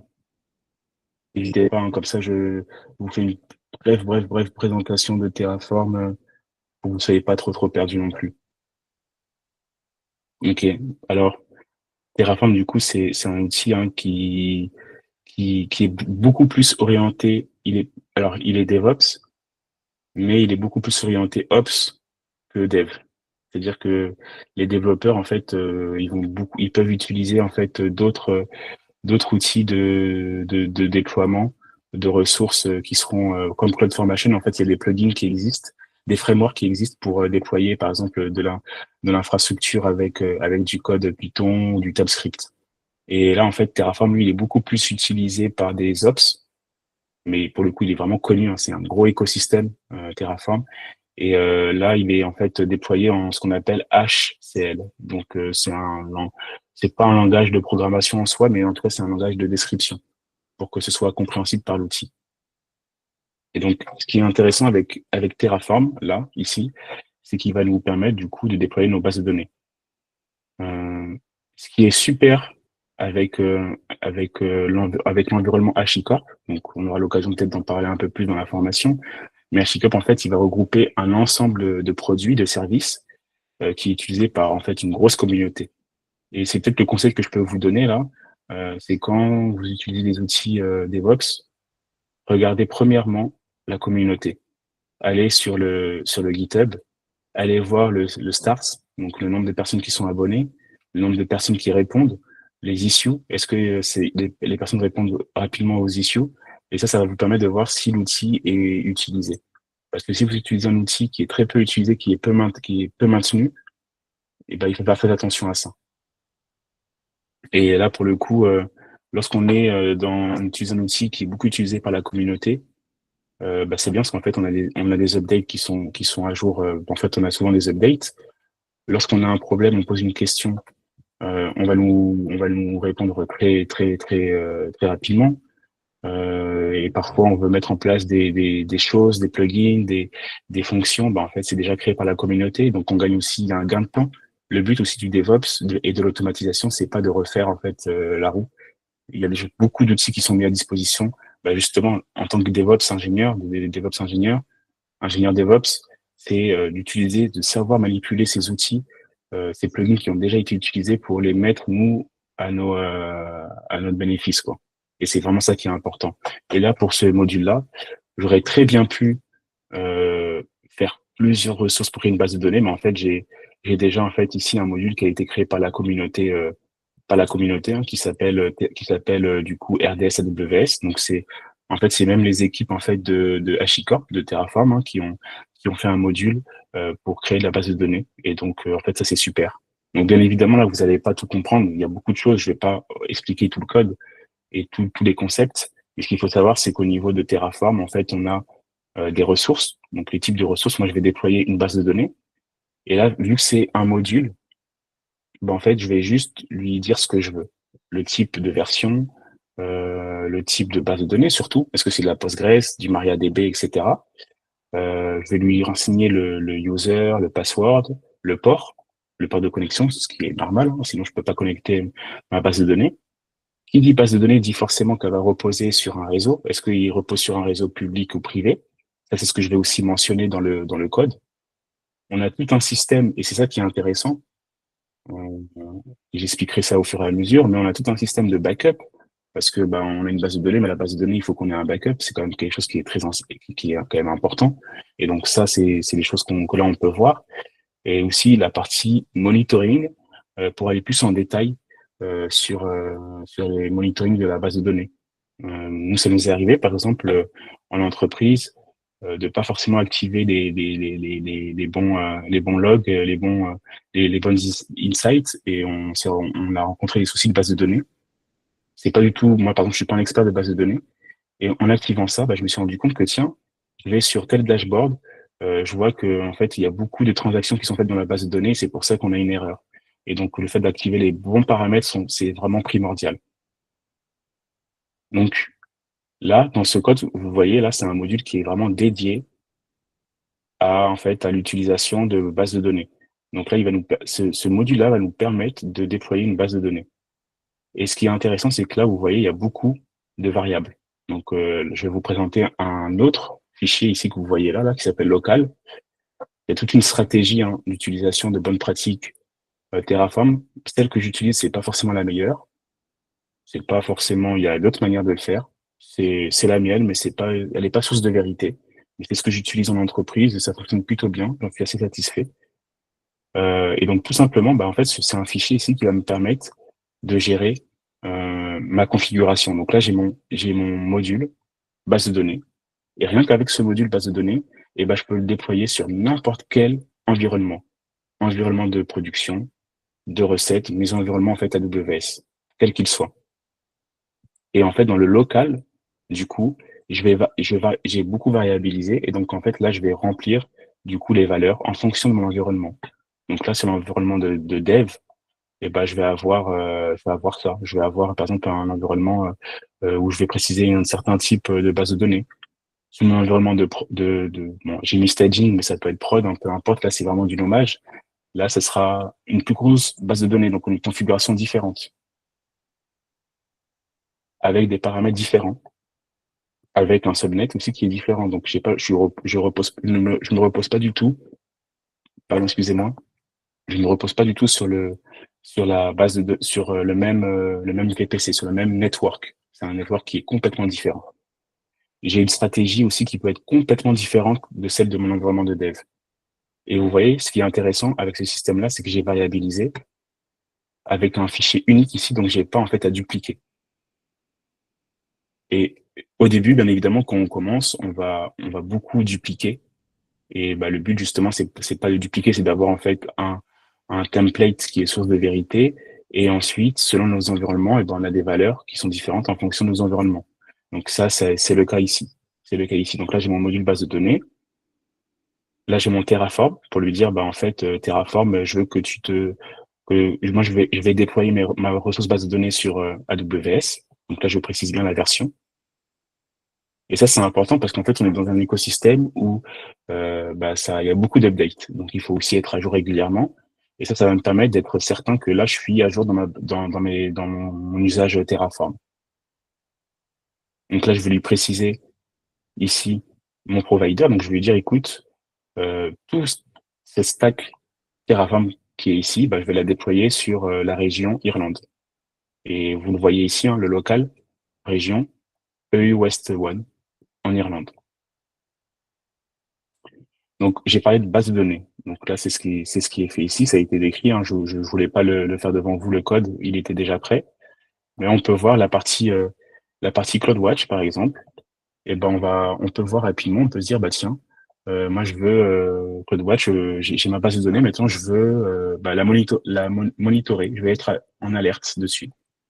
Donc, là, c'est ce que je vais faire, hein. Je vais faire là, ma petite description. Donc là, je fais ma description parce que alors là, je vous ai pas montré le meilleur exemple, mais c'est toujours mieux d'avoir d'avoir bah, des commentaires sur le code, hein. C'est comme les développeurs, hein, ça bouge pas, hein, ça reste la même chose. Alors là, je l'ai pas fait, c'est un petit tips. J'ai pas le droit de faire ça, c'est pas bien, mais c'est parce qu'on gagne du temps et parce qu'en plus c'est stylé parce que c'est de l'IA. J'ai intégré Amazon Q dans en fait dans ma suite Visual Studio. Et je l'ai branché aussi avec AWS. Donc là, vous voyez, j'ai ma base de données. Le code, je vous l'ai montré. Maintenant, j'ai ma base de données. Et ma base de données, bah, c'est bien, mais je veux la monitorer. Je vais avoir des alarmes. Et bah là, j'utilise Amazon Q, qui lui, en fait, est un outil qui va me permettre de générer plus facilement du code. Et en fait, plus je vais coder, plus il va savoir comment je code et plus il va me proposer des choses en fonction de ce que je vais demander. Donc là, c'était la petite pépite pour ce soir, pour que vous puissiez voir un peu. Et donc là, j'ai vraiment pas envie de me prendre la tête et de pas réécrire le code que j'avais déjà fait. Donc là, vas-y, ah bah mince, j'ai loupé, j'ai trop attendu. Mais là, en fait, il peut me proposer des choses. Donc là, on le fait en direct, hein. Là, il y a rien qui est préparé dessus. Donc Amazon Q, GitHub Copilot, ça dépend. Amazon Q, la version que j'utilise, elle est gratuite, hein. Elle est pas payante. Je vais lui dire, alors je sais pas s'il comprend le français. Alors, on va parler anglais, même si je suis pas très fort, je suis pas excelle pas en anglais, hein, je suis pas bilingue. Euh,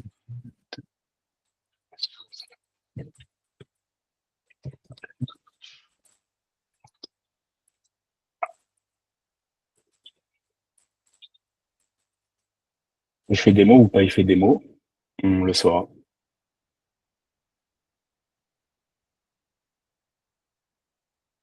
Voilà, il me propose un petit code, assez sympa. Il me propose un code. Je lui dis de me générer des métriques d'alarme en Terraform. Il me l'a fait en Terraform, vous voyez. Donc là, il me l'a fait ici. Donc je le prends.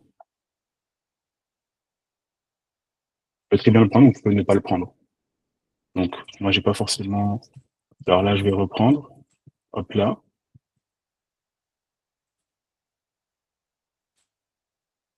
je reprends ce qu'il m'a proposé finalement, et là, je vais rajouter ici des choses là. Là, je reprends ce qu'il m'a proposé ici. Donc, ça me permet de gagner du temps. Et par contre, c'est quelque chose que moi, je fais attention, hein, je fais pas du copier-coller. Comme ça, je vérifie mes ressources. Donc là, c'est des ressources que je maîtrise, donc je sais ce qu'elles font. Je sais que je connais un peu les paramètres, donc ça me permet du coup de gagner du temps. Mais lorsque je connais pas, je préfère aller dans la documentation, toujours, et comparer et checker, vérifier. C'est quand même important. L'IA, c'est vraiment un outil qui nous permet de faciliter l'usage, d'être plus rapide quand on maîtrise. Mais lorsqu'on maîtrise pas, lorsqu'on est sur une nouvelle stack, il faut prendre le temps d'aller dans la documentation pour comprendre ce qu'on déploie, c'est important. Et donc là, c'est ce que je suis en train de faire. Je vais juste déployer, là, je vais déployer du coup une CloudWatch, une alarme, que vous allez pouvoir voir. J'espère, je vais la déployer. Je vais la déployer du coup sur l'environnement que vous allez voir en live, hein. Je vais juste faire ça, comme ça sera fait. Tac, tac, DB instance ARN. Donc là, je précise bien qu'en fait, il se base sur ma base de données. Donc là, il va me faire une alarme pour vérifier en fait l'utilisation de ma CPU. Donc là, il faut aller pour le coup, il faut vraiment aller sur la doc de Terraform. Je pourrais vous la montrer tout à l'heure. Je pourrais vous donner les liens juste après pour regarder. Mais en fait, on a une doc qui est superbe, mais vraiment superbe sur Terraform, qui nous explique pour chaque ressource quels sont les paramètres à mettre et qu'est-ce que veulent dire ces paramètres. Parce que quand on découvre une ressource, on ne sait pas forcément. Donc ça, c'est vraiment pratique. Et donc là, du coup, je me mets dessus. Donc moi, c'est pas une EC2 là, par contre, vous voyez. J'ai pas été précis et du coup l'IA du coup m'a proposé quelque chose, mais j'ai pas été précis. Normalement, j'ai juste dit génère-moi en fait un CloudWatch avec Terraform, mais j'aurais dû préciser généralement en fait une CloudWatch pour la base de données. Et donc là, en fait, vous voyez dans le metric name là ici, le namespace, il me propose AWS EC2, mais moi c'est pas le EC2, c'est la RDS que je veux. Donc l'importance justement de bien regarder, de bien maîtriser ce qu'on fait. Toujours important de checker ça. Donc là, c'est ce que je fais, hein. Bam, hop là, hop là, hop là, hop là. Je regarde rapidement ici. Alors là, ce qui est intéressant, c'est que on a ici ce qu'on appelle une SNS tonique, une SNS topic. En fait, c'est une sorte de notification. C'est-à-dire qu'en fait, le but, c'est que là, on va pas le voir lors du workshop, hein. Ça, on le voit pas en workshop, là. Mais vous le savez, je vais la déployer et vous la verrez après. Mais en fait, cet usage de système d'alarme et de notification, il permet que lorsque j'ai une alarme, ça va déclencher un event. Et cet event-là, en fait, il va envoyer un email. Donc, ça veut dire que moi, si j'ai la CPU qui augmente, je vais recevoir un email. Ou je peux très bien aussi recevoir, au lieu de recevoir un email, je peux recevoir un Slack, je peux recevoir un Messenger ou un SMS. Et c'est ça qui est bien en fait avec le système d'event, c'est qu'on peut en fait, on est dans un écosystème AWS où on peut mettre du CloudWatch Alarm qui va fonctionner, qui va s'impliquer de l'event SMS. Et après, on a un système de souscription, donc avec les emails pour recevoir du coup les alertes en direct. Et ça, pour le coup, c'est vraiment super. Ça, c'est super. Donc, vous voyez ce que ça a donné. Donc, ce qu'on va tout simplement faire maintenant, c'est que je vais voir, là, je suis dans mon environnement AWS. Alors là, bon, je vais faire le bon élève. Je vais faire un Terraform init, donc je vais initialiser mon environnement. Il est initialisé. Il a pris tout ce qu'il fallait comme dépendance. Et je vais lui dire, vas-y, tu m'applies tout ça.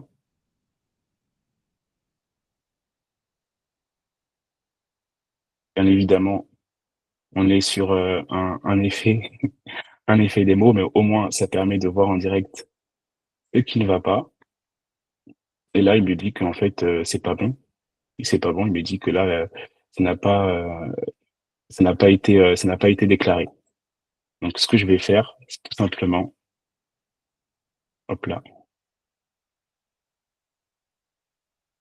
je vais faire ça.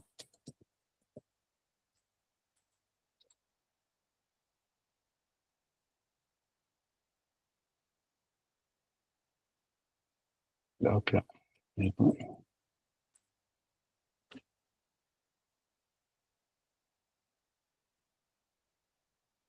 Oh, une petite erreur. ici, on est sur le CloudWatch 12. Ah oui, c'est normal, effectivement. Donc ici, il comprend pas parce que c'est pas le bon name. C'est pas le bon name. Il comprend pas. Hop là.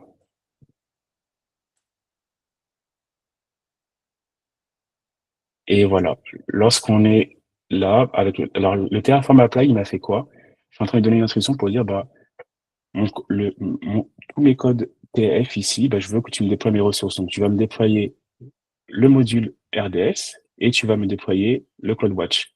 Et donc, lui, avant que je puisse valider, il va me dire, bah, voilà ce que avant que je puisse le mettre sur ton provider, est-ce que c'est bien ce que tu veux déployer?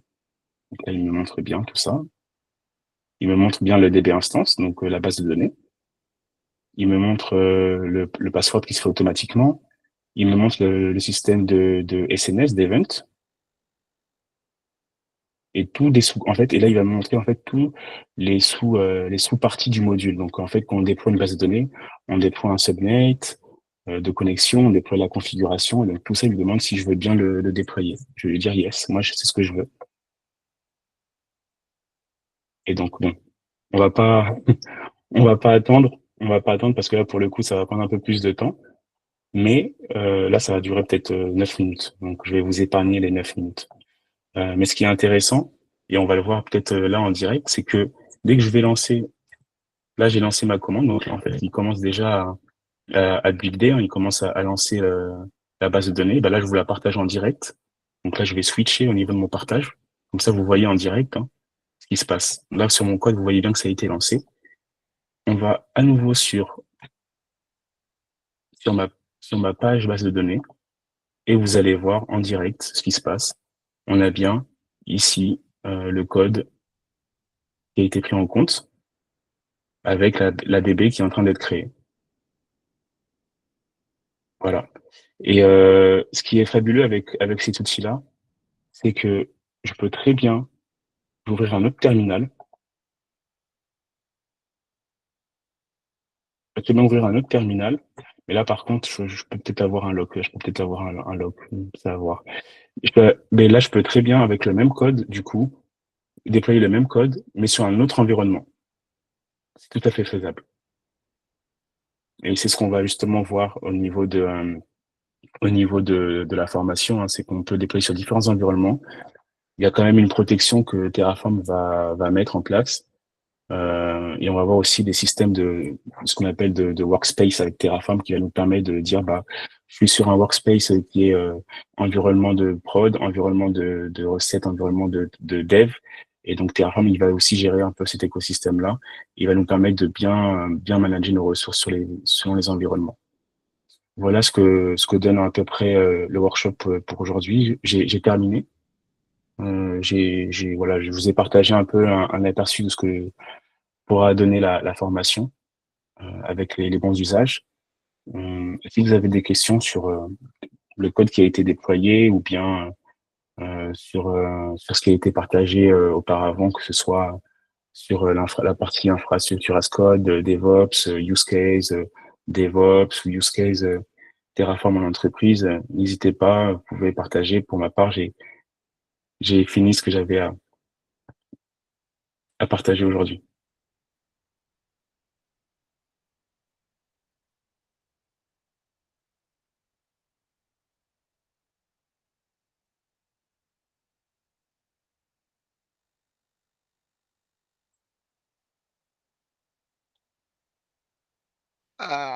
Fouki, bravo pour cette belle présentation. C'est juste impressionnant. Merci. Bravo, Merci. bravo. Yeah, yeah, yeah, yeah. Peut-être on va leur demander s'ils ont des questions avant d'arrêter la session. Bien sûr. Entre-temps, j'aimerais que vous preniez, même si c'est 2 minutes, pour répondre le formulaire qu'on a mis dans le chat. Cela va nous permettre de voir les axes d'amélioration qu'on devrait apporter pour nos prochains webinaires ou nos prochaines sessions. Donc, je vous prie de répondre à ce formulaire. Le temps que vous répondiez, si vous avez des questions ou bien vous avez besoin des conseils, vous avez la chance d'être devant l'expert comme Fouki et il va vous partager les conseils. Ouais.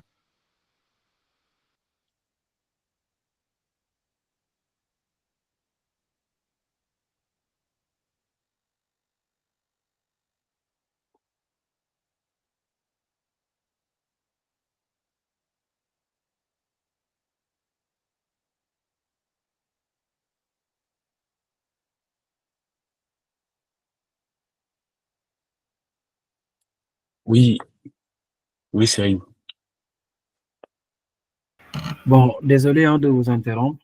J'aimerais juste savoir ce que vous êtes en train de présenter là. Après, vous allez partager ça avec nous via. Alors là, ce que j'ai présenté, c'était du coup un use case où on était dans un contexte d'entreprise où on a en fait une équipe de développeurs qui veut une base de données. Et donc, on a du coup l'Ops qui va déployer avec de l'infrastructure as code, du coup, une base de données avec, du monitoring. Et donc là, c'était montrer l'écosystème Terraform, à quoi ça ressemble et comment il peut déployer ça en direct sur AWS. Non, non, je veux dire la présentation là. J'ai vu qu'on est en train d'enregistrer ça. Pour que qu'on puisse après reprendre ça si c'est possible. C'est ce que je dis, quoi. Très bien, bien sûr. Voilà, voilà.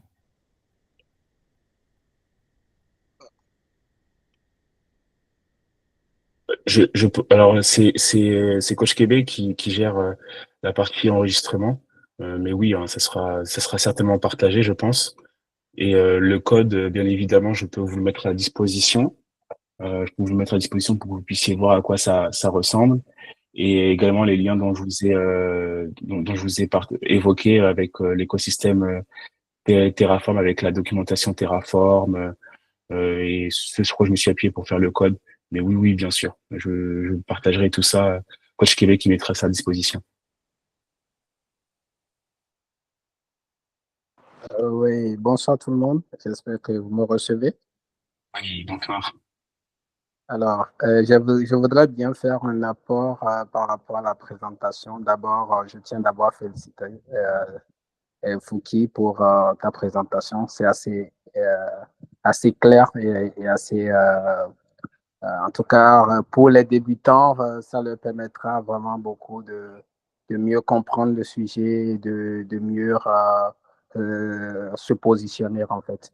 Alors, en termes d'apport que je souhaiterais bien faire, parce que le DevSecOps, c'est en fait mon cœur de métier, et quand je vois de telles, comment on appelle, de telles réunions, formations qui est organisée à l'égard des étudiants et de ceux qui s'intéressent au sujet, moi, je suis tout de suite intéressé également et j'ai envie d'écouter ce que les autres ont à partager. Donc, c'est ce qui m'a amené à être avec vous et j'ai beaucoup apprécié d'abord cette séance-là.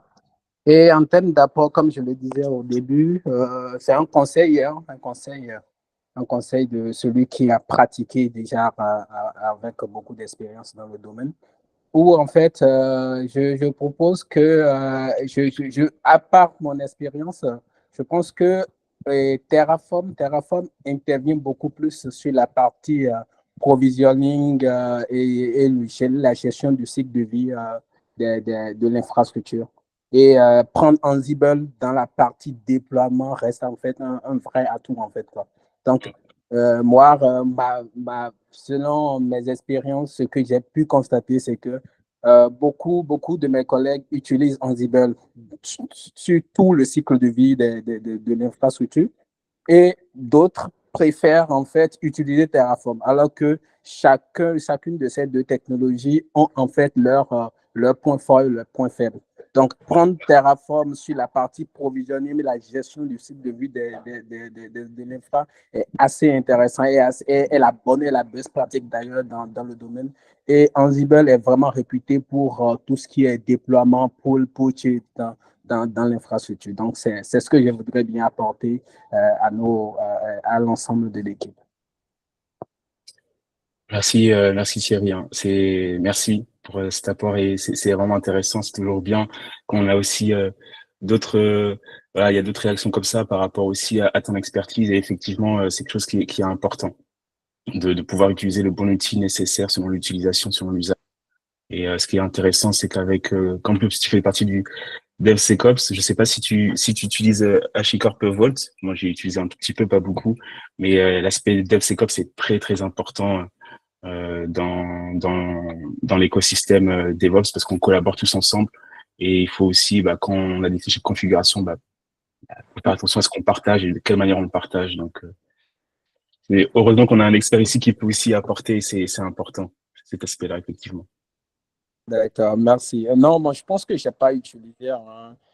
J'aime beaucoup, moi, j'aime ma particularité est avec Ansible. Ansible, je suis capable de faire tout ce qui est, gérer tout le cycle de vie de l'infra avec Ansible. Mais bon, c'est vrai qu'au niveau de la gestion de la fin de vie des machines, dropper les machines, les reprendre et pouvoir provisionner correctement, Ansible n'est pas vraiment à cause de son stateless et puis ça permet pas vraiment de le faire correctement. C'est en ça, je dis, point débutant avec Ansible, franchement, il y a vraiment de quoi commencer, il y a vraiment de quoi apprendre vraiment en fait. Et après, si on veut vraiment les bonnes pratiques, et assurer Terraform pour le début et la fin de vie de l'infra. Merci, merci Thierry. Mais c'est important, cet apport-là. Il y a aussi, alors pardon si je déforme le nom, c'est ce que je vois sur ma console là. Oulai, Oulai Mao, tu avais levé la main? Oui, oui, oui, oui. Est-ce que vous m'entendez? Oui, oui, oui, on entend. D'accord. Donc, en tout cas, merci beaucoup pour cette formation. Alors, moi, je débute vraiment dans le DevOps. Et quand j'entends parler d'Ansible, de Terraform, tout ça, c'est vraiment nouveau pour moi. La formation même, à vrai dire, j'ai pas compris grand chose. C'est un peu nouveau pour moi, donc je suis un peu perdu. Est-ce que dans les prochaines formations, on peut descendre un peu le niveau pour ceux vraiment qui sont vraiment beginners? Là, quand c'est comme ça, on va se sentir un peu dans la chose. Parce que quand c'est comme ça, bon, on est un peu perdu. Et puis bon, on a un peu honte de parler parce que le niveau est un peu avancé. Donc, c'est pas. En tout cas, moi, j'ai pas compris grand chose. C'est juste des. J'ai juste entendu des nouveaux thèmes et après, maintenant, j'allais sur ChatGPT ou bien sur YouTube pour encore chercher tout ça. Donc, ce que moi, j'aimerais, c'est que les prochaines formations sur le DevOps, le niveau soit un peu bas. En tout cas, Oui. ça, c'est ce que je veux dire. Le niveau, c'est un peu bas. Et puis, on va aussi s'entraîner. Maintenant, si vraiment il y a des sites ou bien il y a des tutos qu'on peut suivre pour vraiment pratiquer, vraiment, est-ce que c'est possible d'avoir le lien aussi dans le chat? Alors, merci hein, Oulai, pour la remarque. Et il n'y a pas de honte, hein, il n'y a pas de honte à poser des questions. Faut bien commencer quelque part. Et on commence par, il y a toujours un début. Moi, j'ai commencé, je ne connaissais rien également. Donc, il y a vraiment même pas, il y a pas de honte, il y a pas de questions bêtes ou autres. Ça, il y a pas de ça. Donc, pas de problème pour ça. Et oui, au niveau de la formation, en fait, on va y aller vraiment étape par étape. C'est-à-dire que là, au niveau de la formation, on ira tout doucement avec un peu l'introduction DevOps, ce que j'ai pu évoquer au tout début, ce que c'est le DevOps, avec des labs qui seront vraiment conduits, qui vont vraiment bien diriger. Tu vois, c'est comme des travaux dirigés qui vont t'amener en fait à répondre aux besoins sans être trop dans le technique. Donc, je vais m'adapter aussi. Je vais m'adapter en fonction de la promo que j'ai. Maintenant, en termes de prérequis, comme j'avais pu le dire tout à l'heure, c'est vraiment, en termes de prérequis, avoir un minimum de connaissances sur la partie cloud provider, que ce soit AWS, Azure, GCP ou on-premise. Mais avoir un peu, connaître un peu cet écosystème-là. Maintenant, si tu n'as jamais fait de Terraform, c'est pas grave. Justement, ça, c'est le but. Là, on est vraiment sur du DevOps essentiel. Donc là, c'est vrai que j'ai un peu poussé l'usage un peu loin. Je vais aller très vite parce que j'avais que 1h30 pour expliquer un peu. Mais on va revoir bien les bases. On ne pourra pas tout voir également. Le but, c'est pas de tout voir, c'est pas de tout connaître. Mais là, c'est vraiment d'avoir les bases. Et plus tard, il y a une formation qui se fera, mais bien plus tard, sur le DevOps avancé où il y a différentes sections qui iront plus dans le détail. Là, c'est vraiment d'avoir vraiment les outils, d'avoir le B à bas. Donc, c'est-à-dire que si tu n'as jamais fait de Terraform, c'est pas très grave parce que je vais expliquer ces notions. Si tu n'as jamais fait d'Ansible, c'est pas grave non plus parce que je vais expliquer ces notions-là. Le but, c'est pas d'être un expert, mais c'est juste de savoir de quoi ça parle. Donc, justement, la formation et les labs vont permettre que tu aies un peu cette direction-là. D'accord. Maintenant, concernant les prérequis, est-ce que c'est obligatoire d'avoir des notions dans le développement? C'est-à-dire, celui vraiment qui a un profil purement réseau et système, est-ce qu'il peut s'en sortir? Je dirais, moi, dans les DevOps, je dirais que ceux que j'ai rencontrés en entreprise, Les meilleurs DevOps, les meilleurs cloud ingénieurs, c'est ceux qui viennent du réseau. Donc, on peut très bien de rien connaître enfin, ne pas coder en, je sais pas, en PHP, etc. Et s'en sortir dans le DevOps. Par contre, il y a quand même une montée de compétences dans la partie développement. Parce qu'en tant que DevOps, on peut être amené du coup à déployer des scripts qui peuvent se faire peu importe en Bash, qui peuvent se faire en Python. Même là, quand on est dans le cloud, on peut faire ça sur d'autres formes de langage. Donc, il y a une montée en compétences à faire de ce côté-là. Nous, ça sera pas le cas pour la formation. On fera du Terraform, mais tu vois, le Terraform, c'est très simple. C'est très simple en termes d'apprentissage pour une personne qui ne fait pas de développement web ou qui n'en a jamais fait.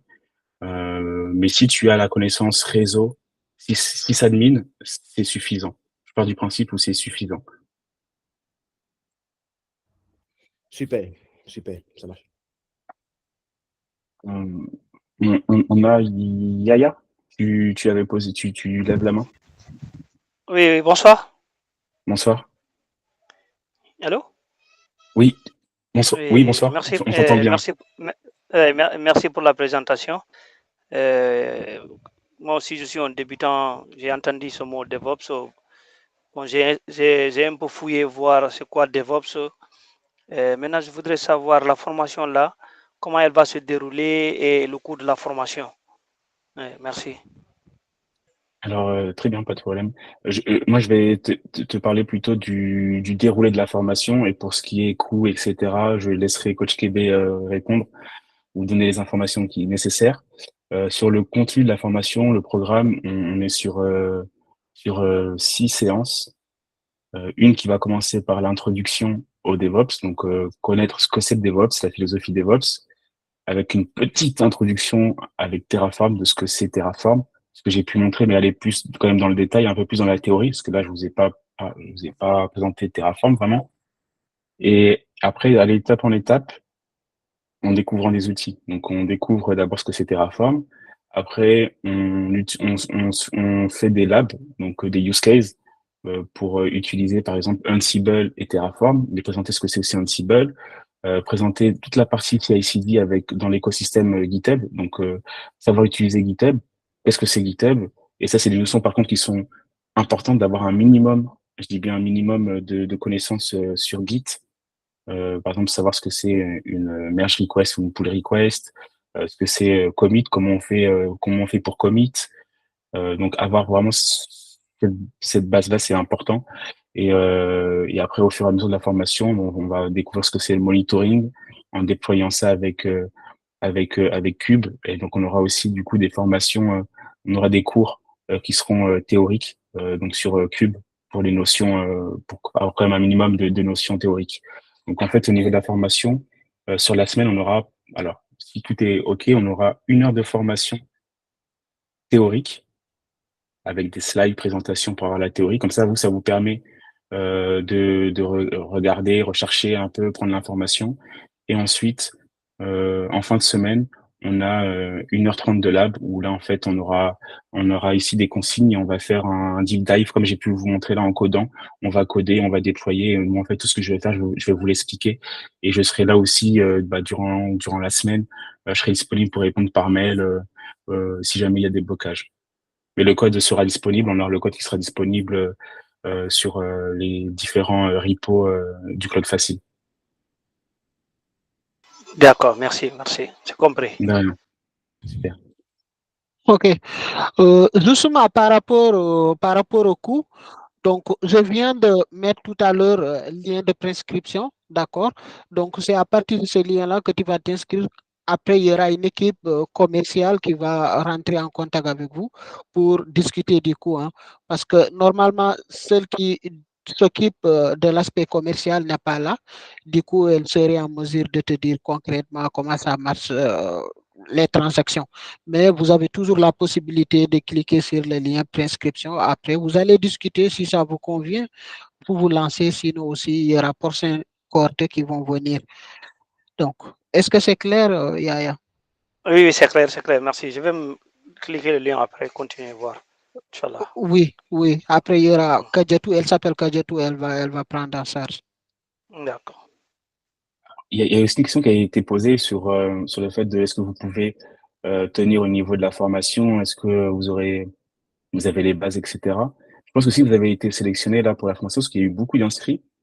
Il y a eu, je crois, plus d'une centaine d'inscrits et on a eu combien là, peut-être dans la formation là, dans le workshop aujourd'hui, on a eu quoi? On a eu 20 personnes, 20 participants, c'est parce qu'il y a eu une présélection. Et c'est que vous avez répondu en fait aux présélections, c'est que vous avez déjà en fait les prérequis nécessaires. L'équipe a étudié vos profils pour voir si vous pouvez suivre la formation. Donc, vous pouvez partir du principe, si là vous avez été présent durant ce workshop et que vous avez pu être présélectionné, c'est que vous avez les prérequis pour suivre la formation.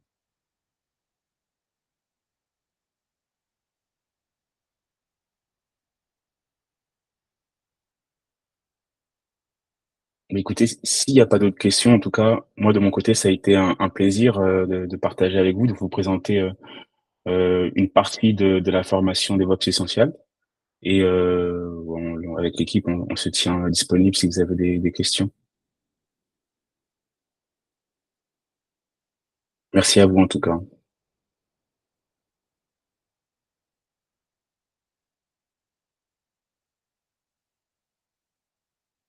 Ok, merci. Donc, Fouki vient de donner le mot de la fin. Donc, on peut s'arrêter là pour aujourd'hui et on vous donne rendez-vous à nos prochaines formations qui vont se dérouler. Donc, il y aura forcément d'autres formations sur Kubernetes, Docker qui seront gratuites aussi. Si vous êtes intéressé, restez connectés via nos pages LinkedIn et autres. On va publier là-bas et vous inscrivez et vous allez participer à des webinaires comme ça. Merci beaucoup. Et Fouki, merci aussi. Hein. Merci coach. Good. Au revoir, bonne soirée. Bonne soirée tout le monde.